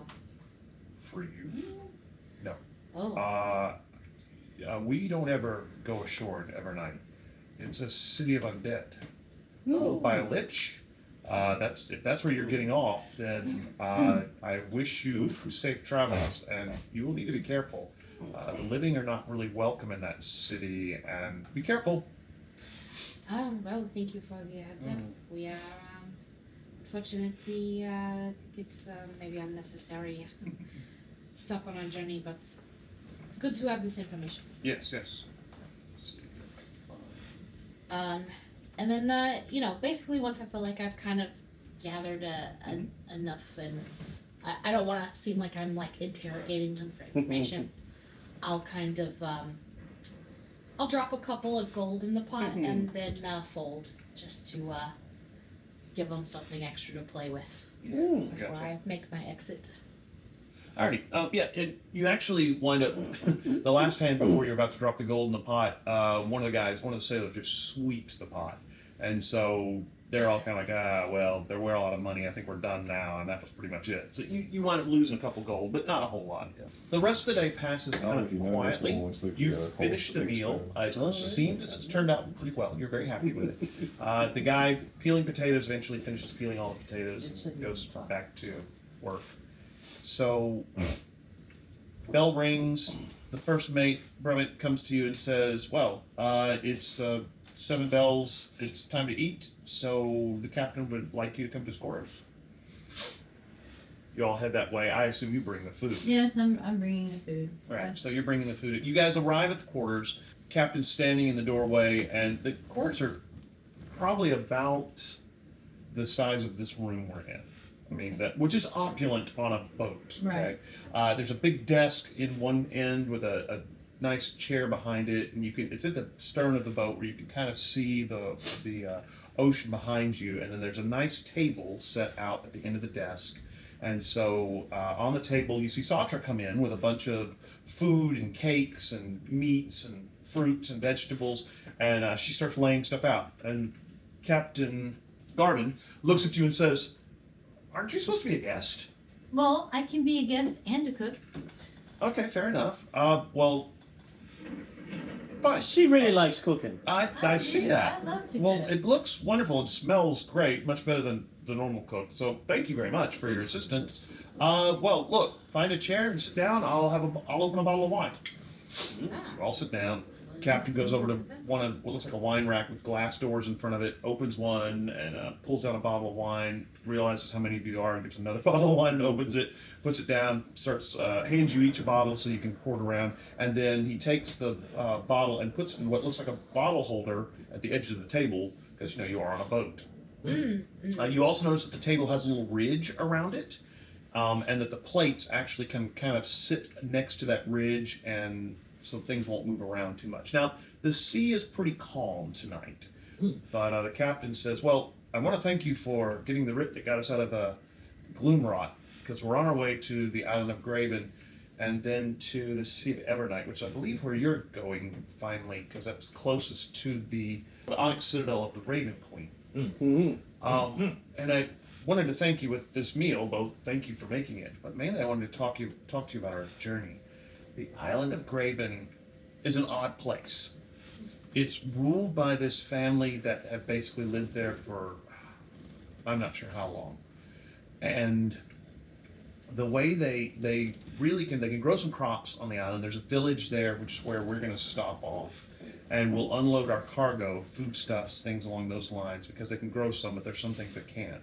And then they sell us jewelry. And as near as we can tell, this family has lots of jewels. And so the way they keep the supplies coming in is by selling us jewelry, and then we take it to Evernight. I would advise you, because this family is very, very territorial of the island, and they don't like newcomers, I would advise you to stay in the village. If you leave the ship, though I would advise you to really stay on the ship. We don't do too much there, which kind of brings us to Evernight. Evernight is a city that's ruled by undead. There's undead liches that... Multiple. Yes. There's 12 of them that actually kind of rule the city. They have their own factions and motivations. There's vampires, there's ghouls, wraiths, all kinds of undead there. It's a pretty lawless city. They, of course, didn't build it. They took it over. Anything living that goes into the city, because there are no rules or laws, is fair game. So I would advise you, if you travel through Evernight, do so quickly, do so in disguise. Otherwise, you may wind up being... they'll quickly overwhelm you. There's hundreds, maybe thousands of undead that live there. So what would be, what would be like a good disguise? Like, we caught some fish earlier. Would rubbing fish guts all over us? Something like that? Or? They'll smell a disguise spell. If you have a spell that can disguise you, that would be what I would use first of all. Sometimes the liches in the town will offer writs of free passage through the city, but because there's no laws or rules, I'm not sure how well those would really protect you. So I would advise you to, any way you can, if you can bypass the city or the docks, we could let you out on the other side with the longboat, and then you wouldn't even have to go through the city. Just give us your longboat. The Onyx Citadel is about 3 days' journey across the countryside from Evernight. So we could let you out before we get to the city. You could go ashore, and then we could get the longboat back. I don't know if you'll need us to pick you up at some point. Probably not. Okay. Yeah, I think we've got We'll find our own way back. Fair enough, but I just wanted you to be warned that Evernight is probably a place you want to avoid. When we dock there, we do not leave the boat. We send the stuff that we're dropping off there. We allow a few of the undead to come on board and get it. Generally, they're overseen by a stronger undead, and we don't let more than 2 or 3 at a time. And it's kind of a tense situation. We've got our ballistas armed and ready, the catapults ready, and more than 1 or 2 times we've had to flee out of there pretty quickly. But they trade well. When they're trading with us, they trade lots of gold and silver and things that they've procured. So it's pretty lucrative, but again, it's a dangerous place. Drink the wine. The wine's reasonably good. It's not super excellent, but it's reasonably good. The food is excellent. And you have a pretty nice time. Night wears on. Anybody want to ask the captain anything in particular? Is there anything we can do for you? No. Anything you need? This is what we do for our living, so it's not really too bad. Is that the same? Well, does anybody have disguise spells No. for all of us? Alliance? We may just have to long ship around. Or like I said, well, they can definitely get you a longboat that'll let you out before you get to the city or after, whichever you prefer. Right. I mean, we don't know if these people dress like, do we? I think we would just disguise ourselves as skeletons. Spooky, scary Well, skeletons. If we're getting dropped off away from the town, we won't might not need it. even need the disguise. Just run away real Don't quick. make eye contact. That's right. That's exactly right. That's Can exactly you make eye contact with a skeleton? Prolonged Good eye point. contact. It's socket contact, isn't it? That's I different. don't know I how think. that sounds. Socket contact sounds a little more intimate to me. Maybe a little too intimate. Yeah. Some people know about it. So, rest of the meal goes really well. Very quietly, you eventually head back to Did a your really place. good job. Thank you. Yes, you did a very good job. And the captain again thanks you for providing the writ for them, and then you head back to your little rooms and head to sleep for the night. Next morning, dawn's bright and early. Again, it's pretty clear sailing. Again, it's dark. I mean, you can't tell when night and day is in the Shadow Realm. It's just kind of dark. But the water seems to be pretty clear. There is a breeze, and so the sails are up, and out you're heading. You notice that there are also oars on this boat, possibly for quick maneuvers when they're in combat or something along those lines, but they don't have any like galley benches or anything like that. Moving pretty quickly. Anybody want to do anything this day in particular? You want to work on the rapier? You wanted a rapier or something like that? I think, yeah, rapier's probably it. Let me see. All as right, far as that's cool. So, let's go ahead and do the thing with your sword then. To design the weapon, you're going to do a martial melee weapon, okay? Your DC to do it is a 4. Okay, that's your target number is a 4. Okay. You need to get 15 points. You get a point every time you roll above the DC, okay? If you want to make it a finesse weapon, then that'll raise the DC. If you make it a heavy weapon, that lowers the DC. If you make it a light weapon, or one-handed, or reach, or two-handed, that'll do different things. What kind of sword are you looking for? Something small and light, or something heavy and clunky? In truth, it actually doesn't matter. So whatever is easy is to make. Do you want it to be one-handed? Let's do one-handed then, because you probably don't want it to be old two-handed sword or something. Right. So we'll do one-handed. Do you want it to have any particular damage you want it to do? Oh, you mean like a type, like a No, like a dice roll. Like we can do 1d4 damage, or we can do 2d8 damage if you really want to get fancy. yeah. Let's Okay. get fancy. Okay, so Might- that'll be Might make the DC hard, but plus 12 to the DC, so that'll be a 16 For a DC. fancy sword. Well, that'll do a 2d8 damage, which is Oh. pretty major for a Yeah. sword. A one-headed. Yeah. Yeah, that's awesome. So that'll be 16. Do you want it to have anything like, can give a +1 bonus to your AC, it could be enchantment ready, have a keen edge, maker's mark, quick draw, tempered metal, versatile, whatever you want to do. Well, it's going to probably raise your DC, so I'd probably stop where you're wanting to yeah. I think that the damage output is good. Okay, as so far just as, the like, damage is special all you're stuff looking that it does. All right, so let's see here. You need to make strength or dexterity rolls, Jody. Is there anything I can do to assist her with You this? can help, which I believe what that does is gives her advantage on the rolls. I'm Okay. looking for wherever the strength and dexterity. Okay, so Am I strength, using these? you can these use, here? you can use Okay. either strength or dex, whichever is best for you. Strength. Strength, okay, so you're gonna make a strength roll. Alright. You can add, just tap it, yeah. And then add my modifier to it. You get 10, well, you have advantage, so roll again. Oh, Alright. 22. 22, and then Nice. add your 4 for your proficiency, that's 26. 26. Now your target was it 16? So you beat it by 10. Remember, you need to get a total of, was it 15 points? Yeah. Oh, so you get a point for like every number When you go over. Oh, that's nice. Okay. I thought she So was you gonna beat have to it. roll 15. So you got 26 beat the, was it 16? So you got 10 points. Okay, so make another roll. This one is again with advantage because she's still helping you. Alright. 15 plus 4 is a 19. So you beat it by 3. Okay. So you got 13 points total. You get one more roll. Okay, remember took the advantage, so you're all right. 21. 21 plus 4 is 25. Okay. So Yeah. that means you beat it by 5. Okay, you only needed 2 more points, and you beat that by 5 or more. Let's see. You create a weapon and have gained an additional quality by rolling on the weapon qualities here. So, Ooh, roll me a D100. mystery quality. That will be over It here. explodes and you die when you use it. That's Thinks right. of fish. Yeah, right. Just constantly. An aura of fish. 16. And it has fish All right. designs on it. I was Oh, it smells like fish. No. Alright.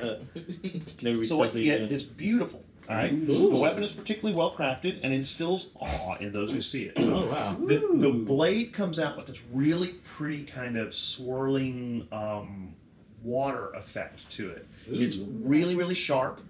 It's got the snowflake, of course, for the cross guard of the hilt right here. And again, the water parts kind of look like that. They look like icicles coming out. And then, of course, you've got the aquamarine set in there. So it looks really, really nice. Could the pommel be wrapped with like a colored leather, Sure, absolutely. like the light blue to Right. match the? Yeah. Mm.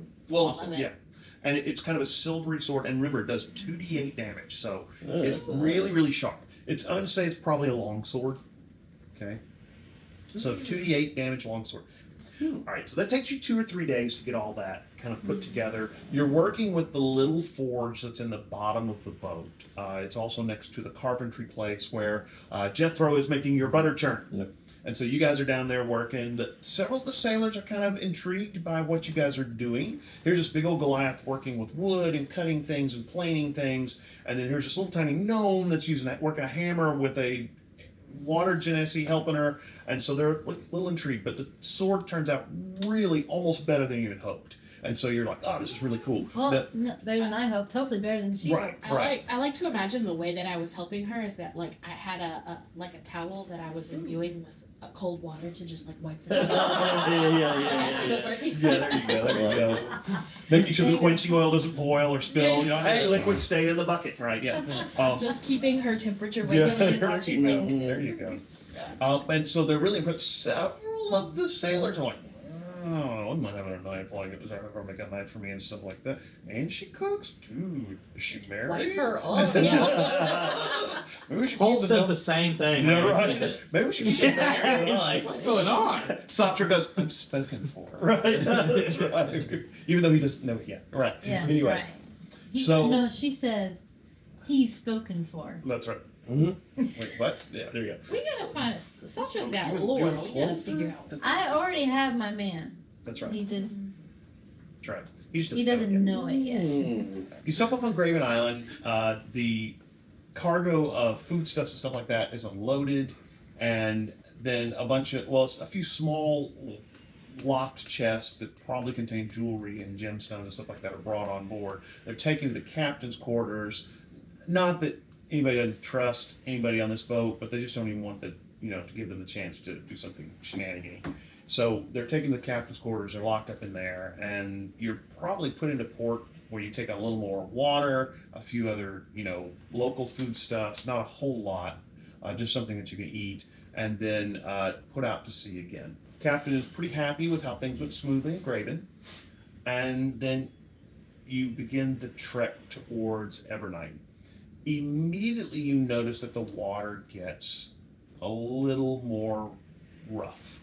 You notice that it seems almost like the sky gets darker, and the only bright spot is the boat. The sea looks darker. It seems like the kind of diffused light is just coming from. It's a little dimmer too. The captain, you notice, putting up more people on deck, on rotations and things like that. Fortunately, however, you don't seem to have any problems. You get about a day out from Evernight, and the captain comes to each of you and says, look, this is probably where we want to put you ashore in a longboat if you want. You're far enough from the city that they're not going to really notice you, because the undead do range out into the countryside and prey upon some of the local villages. They have to range pretty far and wide now, but this should be far enough out. And so he says, would you like us to put you ashore here? There's a nice inlet, a cove I know nearby that's pretty safe. It's sheltered from any kind of rough weather and things like that. All right, let's do it. So I like this idea. Satra is a little nervous though. gets a longboat, a couple sailors, and then a guard. They put over the side with the longboat, and the sailors begin rowing towards the shore. It's not very far. Takes you maybe 30, 45 minutes to get on this nice beachy cove. The sand is black, okay, like volcanic almost. They pull the longboat up on there, unload any of your gear for you, and the sailors say, Thanks. "Look, be careful. We appreciate what you did for us back there in Gloomwrought, and it's been a pleasure eating or cooking there, Sartre. And if you Thank want you to for sell having any of me. those things you make, like for her, let us know if you're ever coming back through. I definitely Oh, would." yes. Right. Well, you should have told me earlier. I would have made some up for you. He says, so they say, "Okay, well, and it was a pleasure playing cards with you, and you keep up that fishing stuff going." And so they get back on the boat. As they go to leave, I say, Really worth a lot. "Y'all be safe," and then I drew So craft this pine way scent. you- Ooh, You smell that? the classic calling card. That's right. You What does it smell? deserve it. I'm sure what pine smells like. That's what heroes smell like. Justice. All right, so you're at the bottom of this maybe 30-foot tall cliff, kind of a sandy beach. You don't see any roads. What direction did they say we? Did we say? They basically told you that the Onyx Citadel of the Raven Queen is to the east. It's built on it's a temple, and it's built on the edge of this huge ravine. Nobody's sure how deep the ravine is. So we were on the boat for a couple of days, so we did have For a almost a long week. rest. Oh yeah. You were on the Right. boat for a week, so you've all long rested. Go ahead and get your Is spell this points like back. a dim Damn, I'm maxed out back. gray kind of thing? Yeah. Is it like a? Mine was hurt. Is it still really dark? Like okay. You Can can. we see anything off to the east? That's No, still too far away. still too far away, probably. Yeah. I wasn't sure how massive the tower was. It's pretty massive from what you understand. Far. Give me a perception check. Okay. I can do that. Maybe. I don't know. Tim did curse. I mean, Hulk cursed my dice, so. So we this is Evernight. Well, south, far enough south that they hopefully won't see you. So that is going to be a 18. No, you don't see anything to the east, Wait, but hang you on. do know you're supposed to go east. Wait. I'm not supposed to use this. 19. Yeah, still Yeah. nothing. Yeah. So, what are you gonna do? I think I'm gonna team up with Jethro, Mm-hmm. and we're gonna team up to ritually cast Commune with Nature, Okay. since we're out here, and maybe we can You cast spells? Mm-hmm. I didn't know that. I'm a ritual caster. No, that's right. Ritual. Oh, right. That's one of those feats. Okay. and maybe we can find out some details about the local terrain and Local whatnot. fauna. 3 miles of each. So, all right. You commune with nature, sit down, kind of put your little, draw a little circle with stones or something on that sand, and you cast this spell.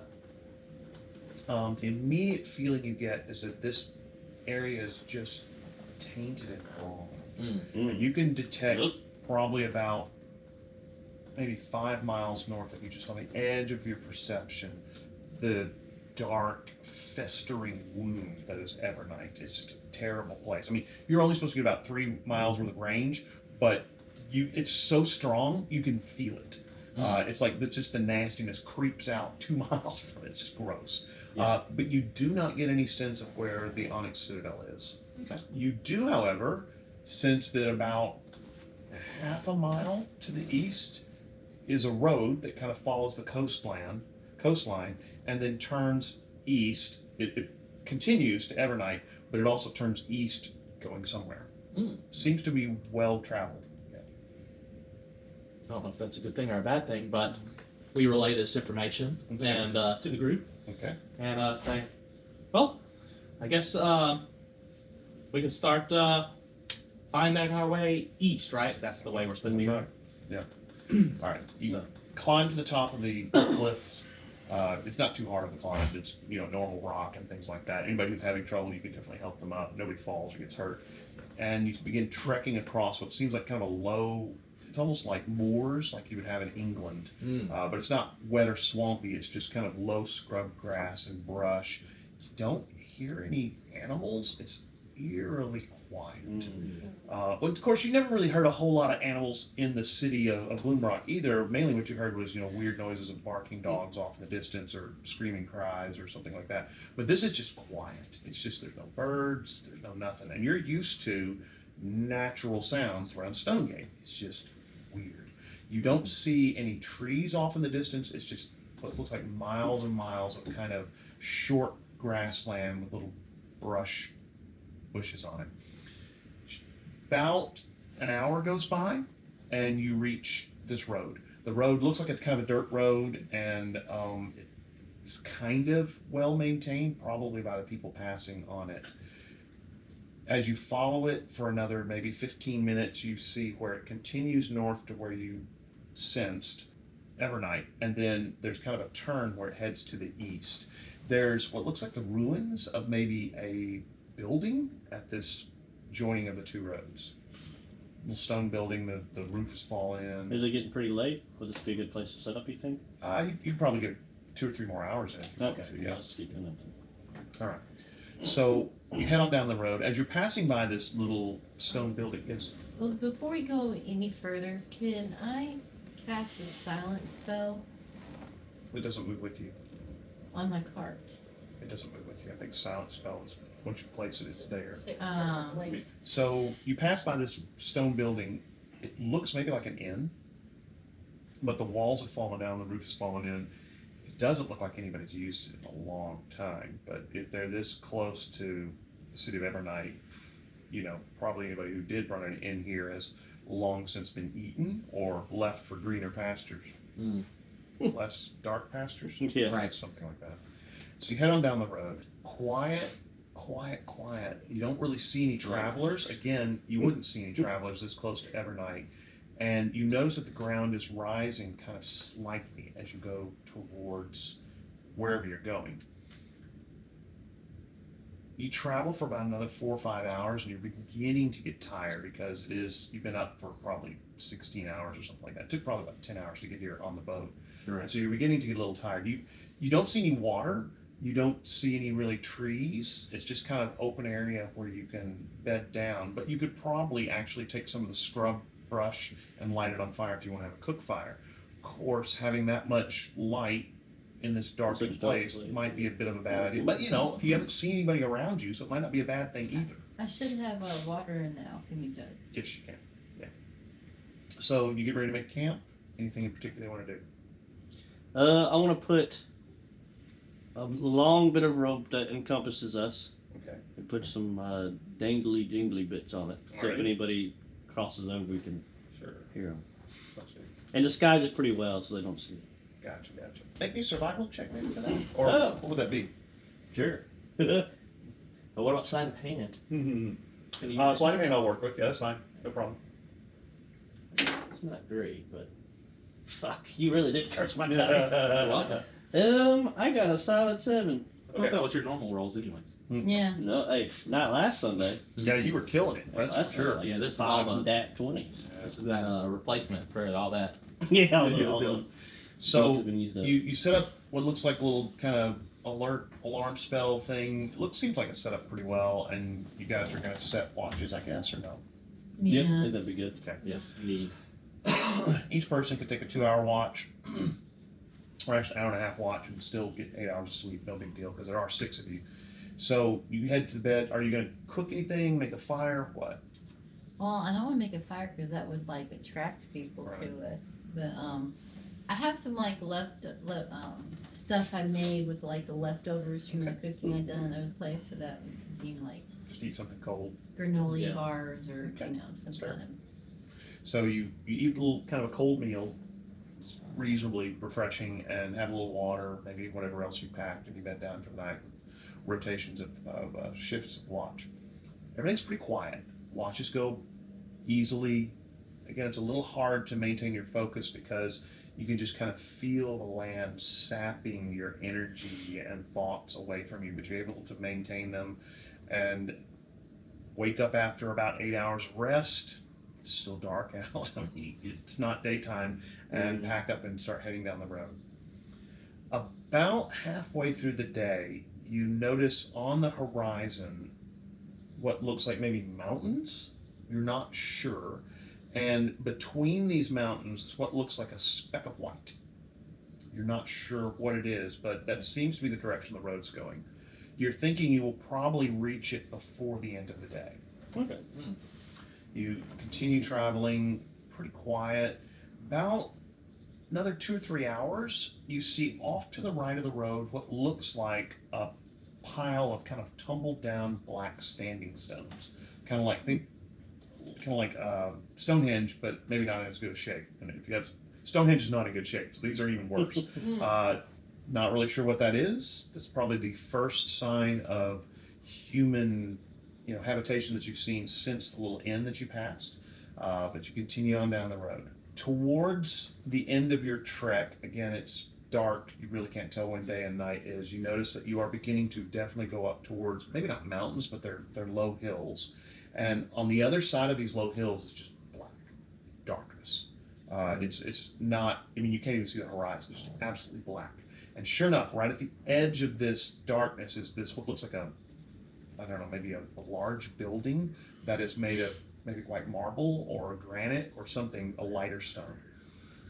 Takes you a couple hours to work your way up to the edge of these foothills. And as you're probably within maybe 30 minutes of getting to the building, whatever it is, you notice that a group of people are coming down the hill towards you. I think there are probably 20 of them. 20? Yes. What do they look like? Anything in particular? They look like Shadowkai. Oh, okay. Yes. Because you know that the Shadowkai worship the Raven Queen. And you remember you had a friend among the Shadowkai. So they're Are they coming. walking with intent or like patrol? No, they look like they're coming down the hill to see maybe you. You're not sure.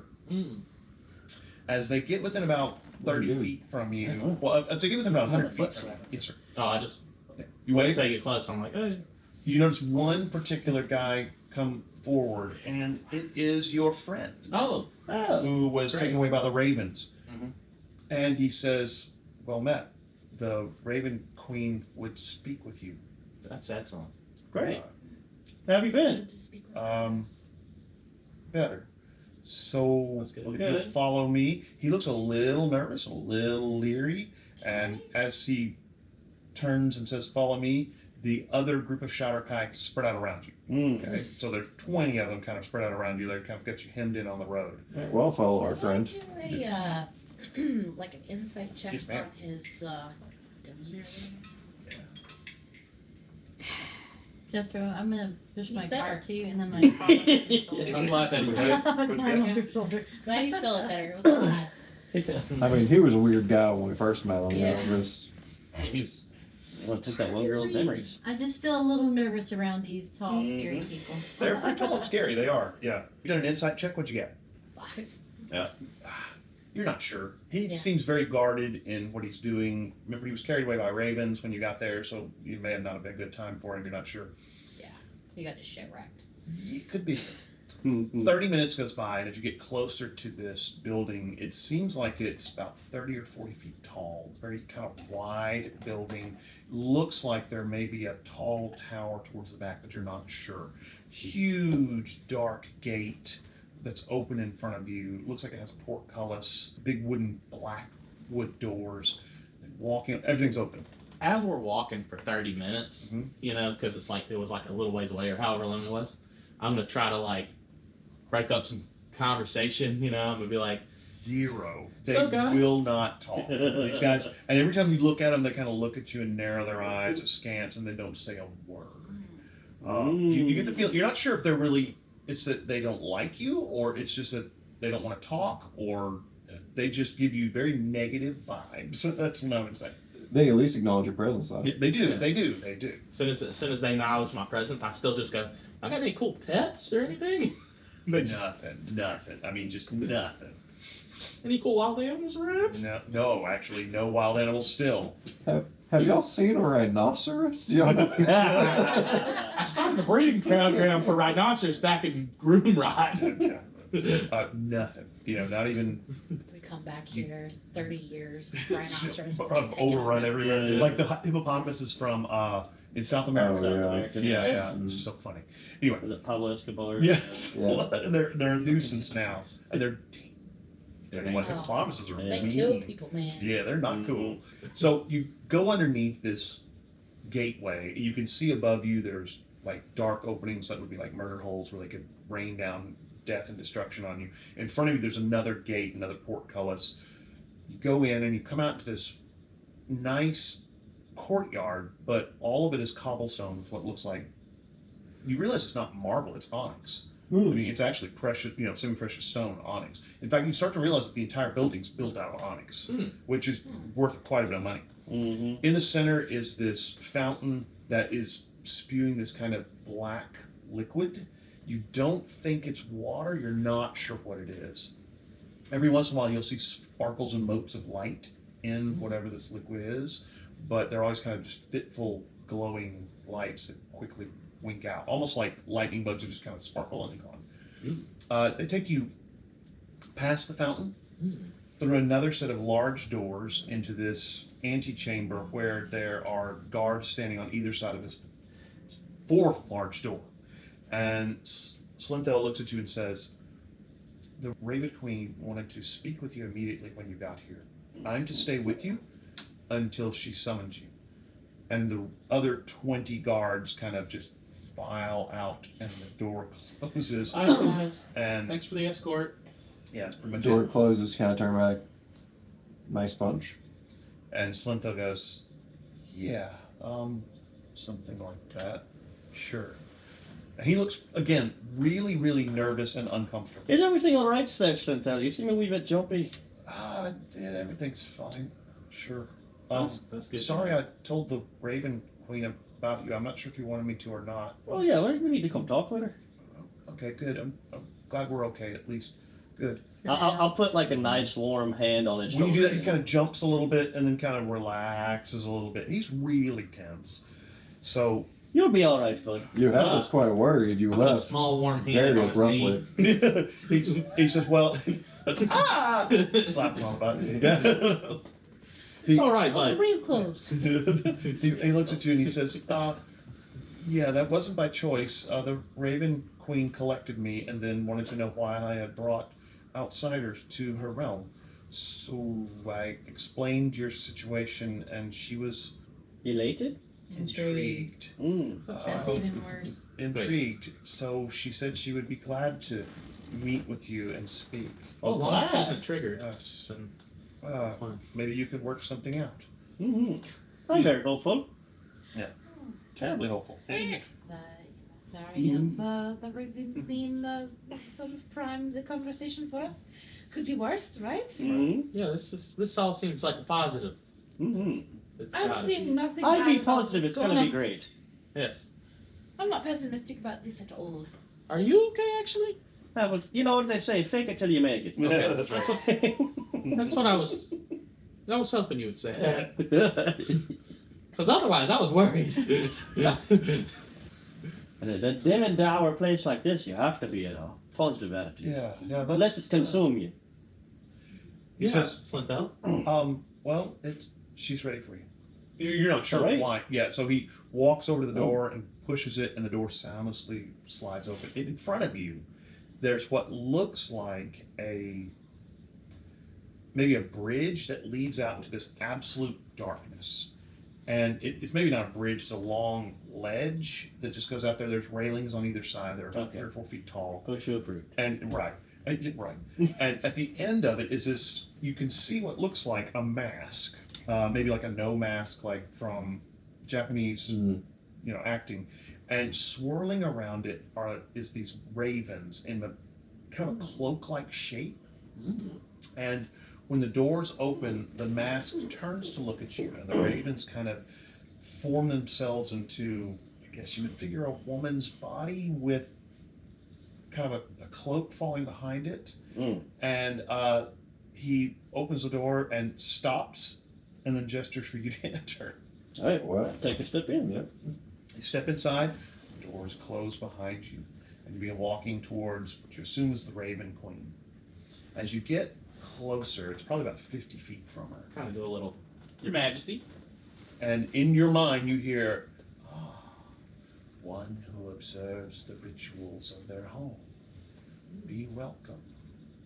Thank you. And again, none of you hear this. You're the only one who hears this. Do we hear him say thank you? You hear him say thank you. Yeah. Well, I'm going to do what he did, and I'll just I guess I'll give a little bow or little something. bow when I do. Anybody else going to bow? Everybody, you're going to? Yeah. Curtsy.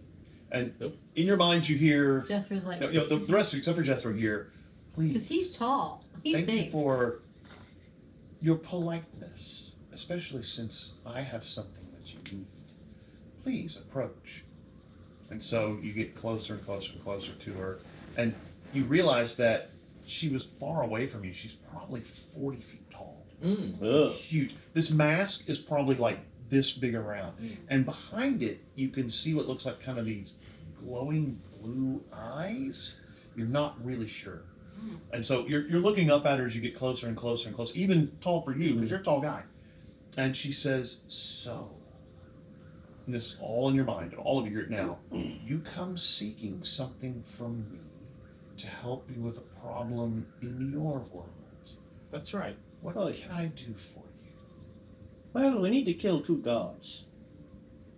And she kind of bristles and says, which gods are you needing to kill? The shining one and the something lady. She who rises. She who rises. And immediately you get this kind of puzzled sensation and in your mind, and she says, these are not gods from here. No, we're from the material plane, as it were. Ah, yes. Or I sent Slinthel to retrieve the ruler of the elves because I felt her pain even this far away. So these She was in pain. gods, they are doing what?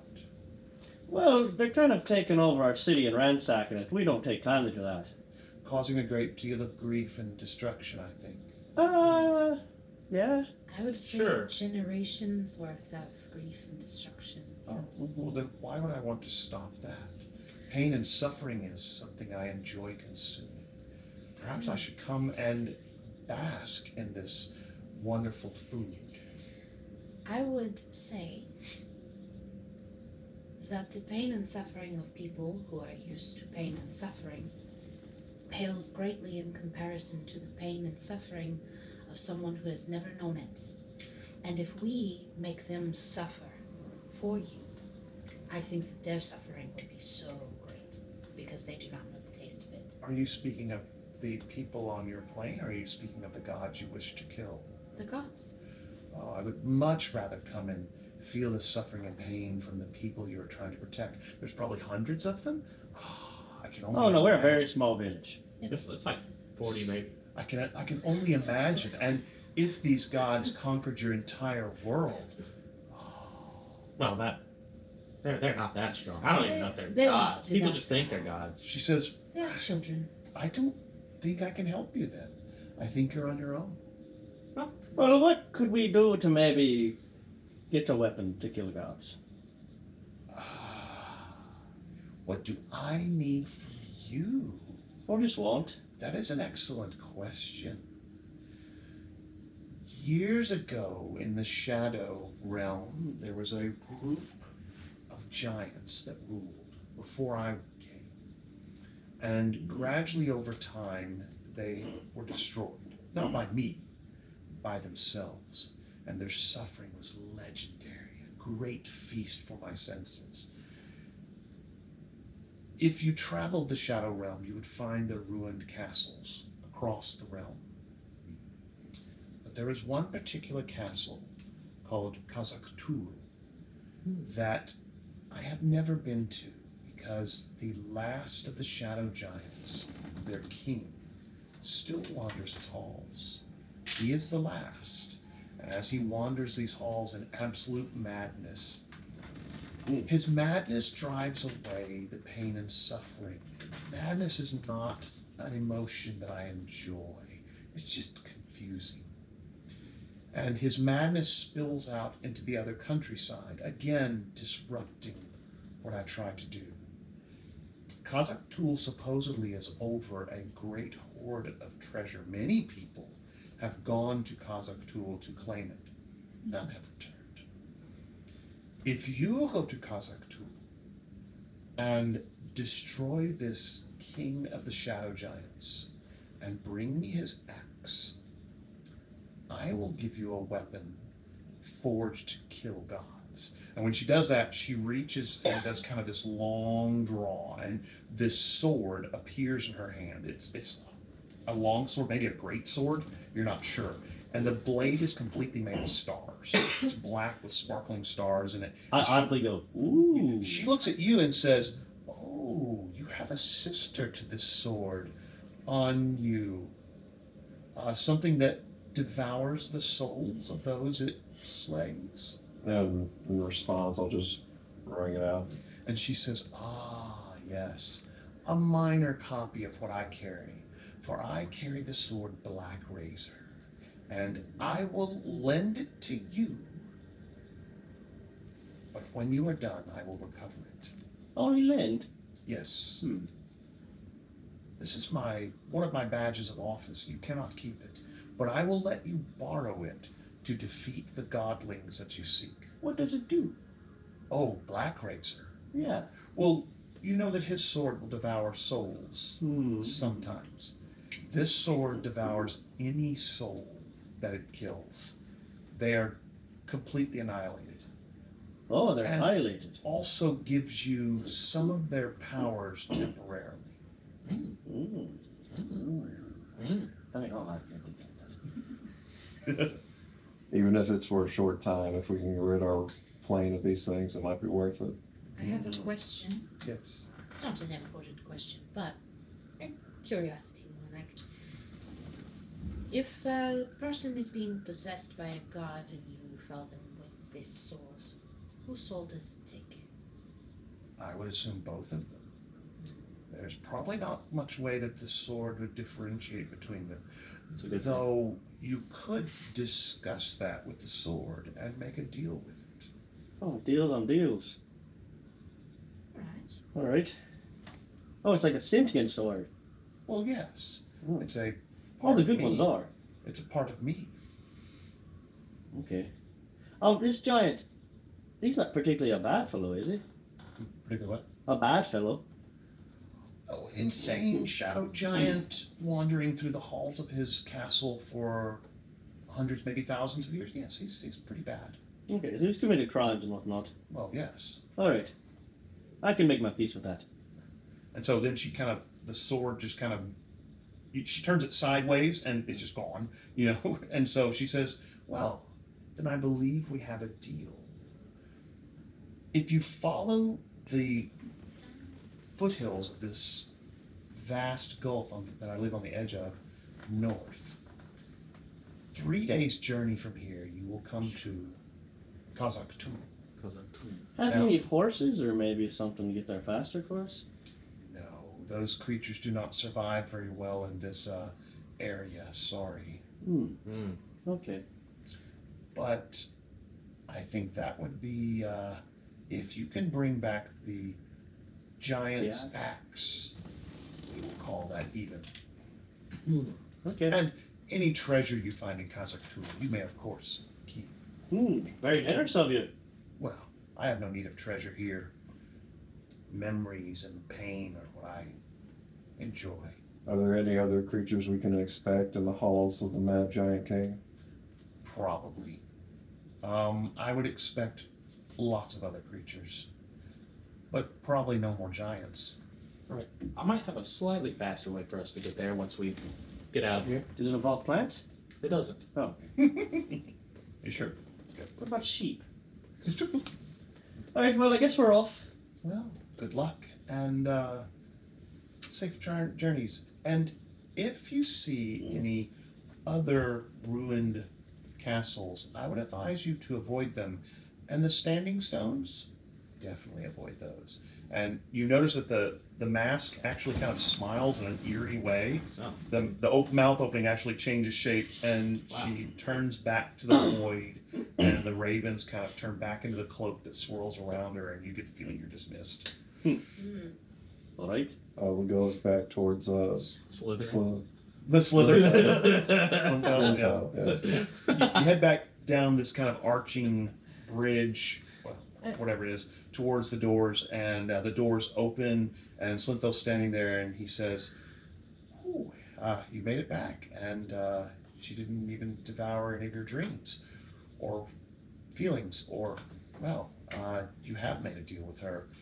Oh, you thought that would happen? I have no idea what the Raven Queen is capable of." That's fair. Well, no, I do, and I really don't want to know anymore. And so he escorts you back out to the courtyard and to the front gate, and you notice there's lots of the Shadakai kind of moving around on the walls and doing things you see several of them in robes. You get the feeling this is almost like a temple to the Raven Queen. And they take you out the front door, and the door closes, and the portcullis drops, and Slinthel's out there with you, and he says, "So, what's your deal, if you don't mind me asking?" I think she sent us to go kill some shadow giant in Kazakh. He looks at you and says, "Kazakh. Yeah. Many people have tried to. Well, I wish you good luck. That is not an easy task. That's what she told us. Your reward would be..." What we were looking for, the Black Razor. yeah. And you say Black Razor. His eyes get really big, and he says, "Oh, good luck." And he heads back towards the door, and the little postern door in it, and heads inside and closes it. Bye. You're outside. Dang. And that's where we're going to end for the day. All right. Yeah. Everybody make a map hole. That makes everybody 12, right? Yes. Oh, on the edge of that cusp for the next level, the next tier. Hey, thanks for tuning in for the Saga of Stonegate. If you enjoyed our intro music, it's by a group called Overburden, and the song is Round 2, which seemed kind of appropriate since it's our second podcast involving RPGs. If you enjoyed our podcast and would like to support us, head on over to Patreon and look for Mike the GM. We have several different tiers of support, and one of them actually gives you access to our battle maps, and the highest level tier gives you the battle maps and my Game Master notes. So check us out.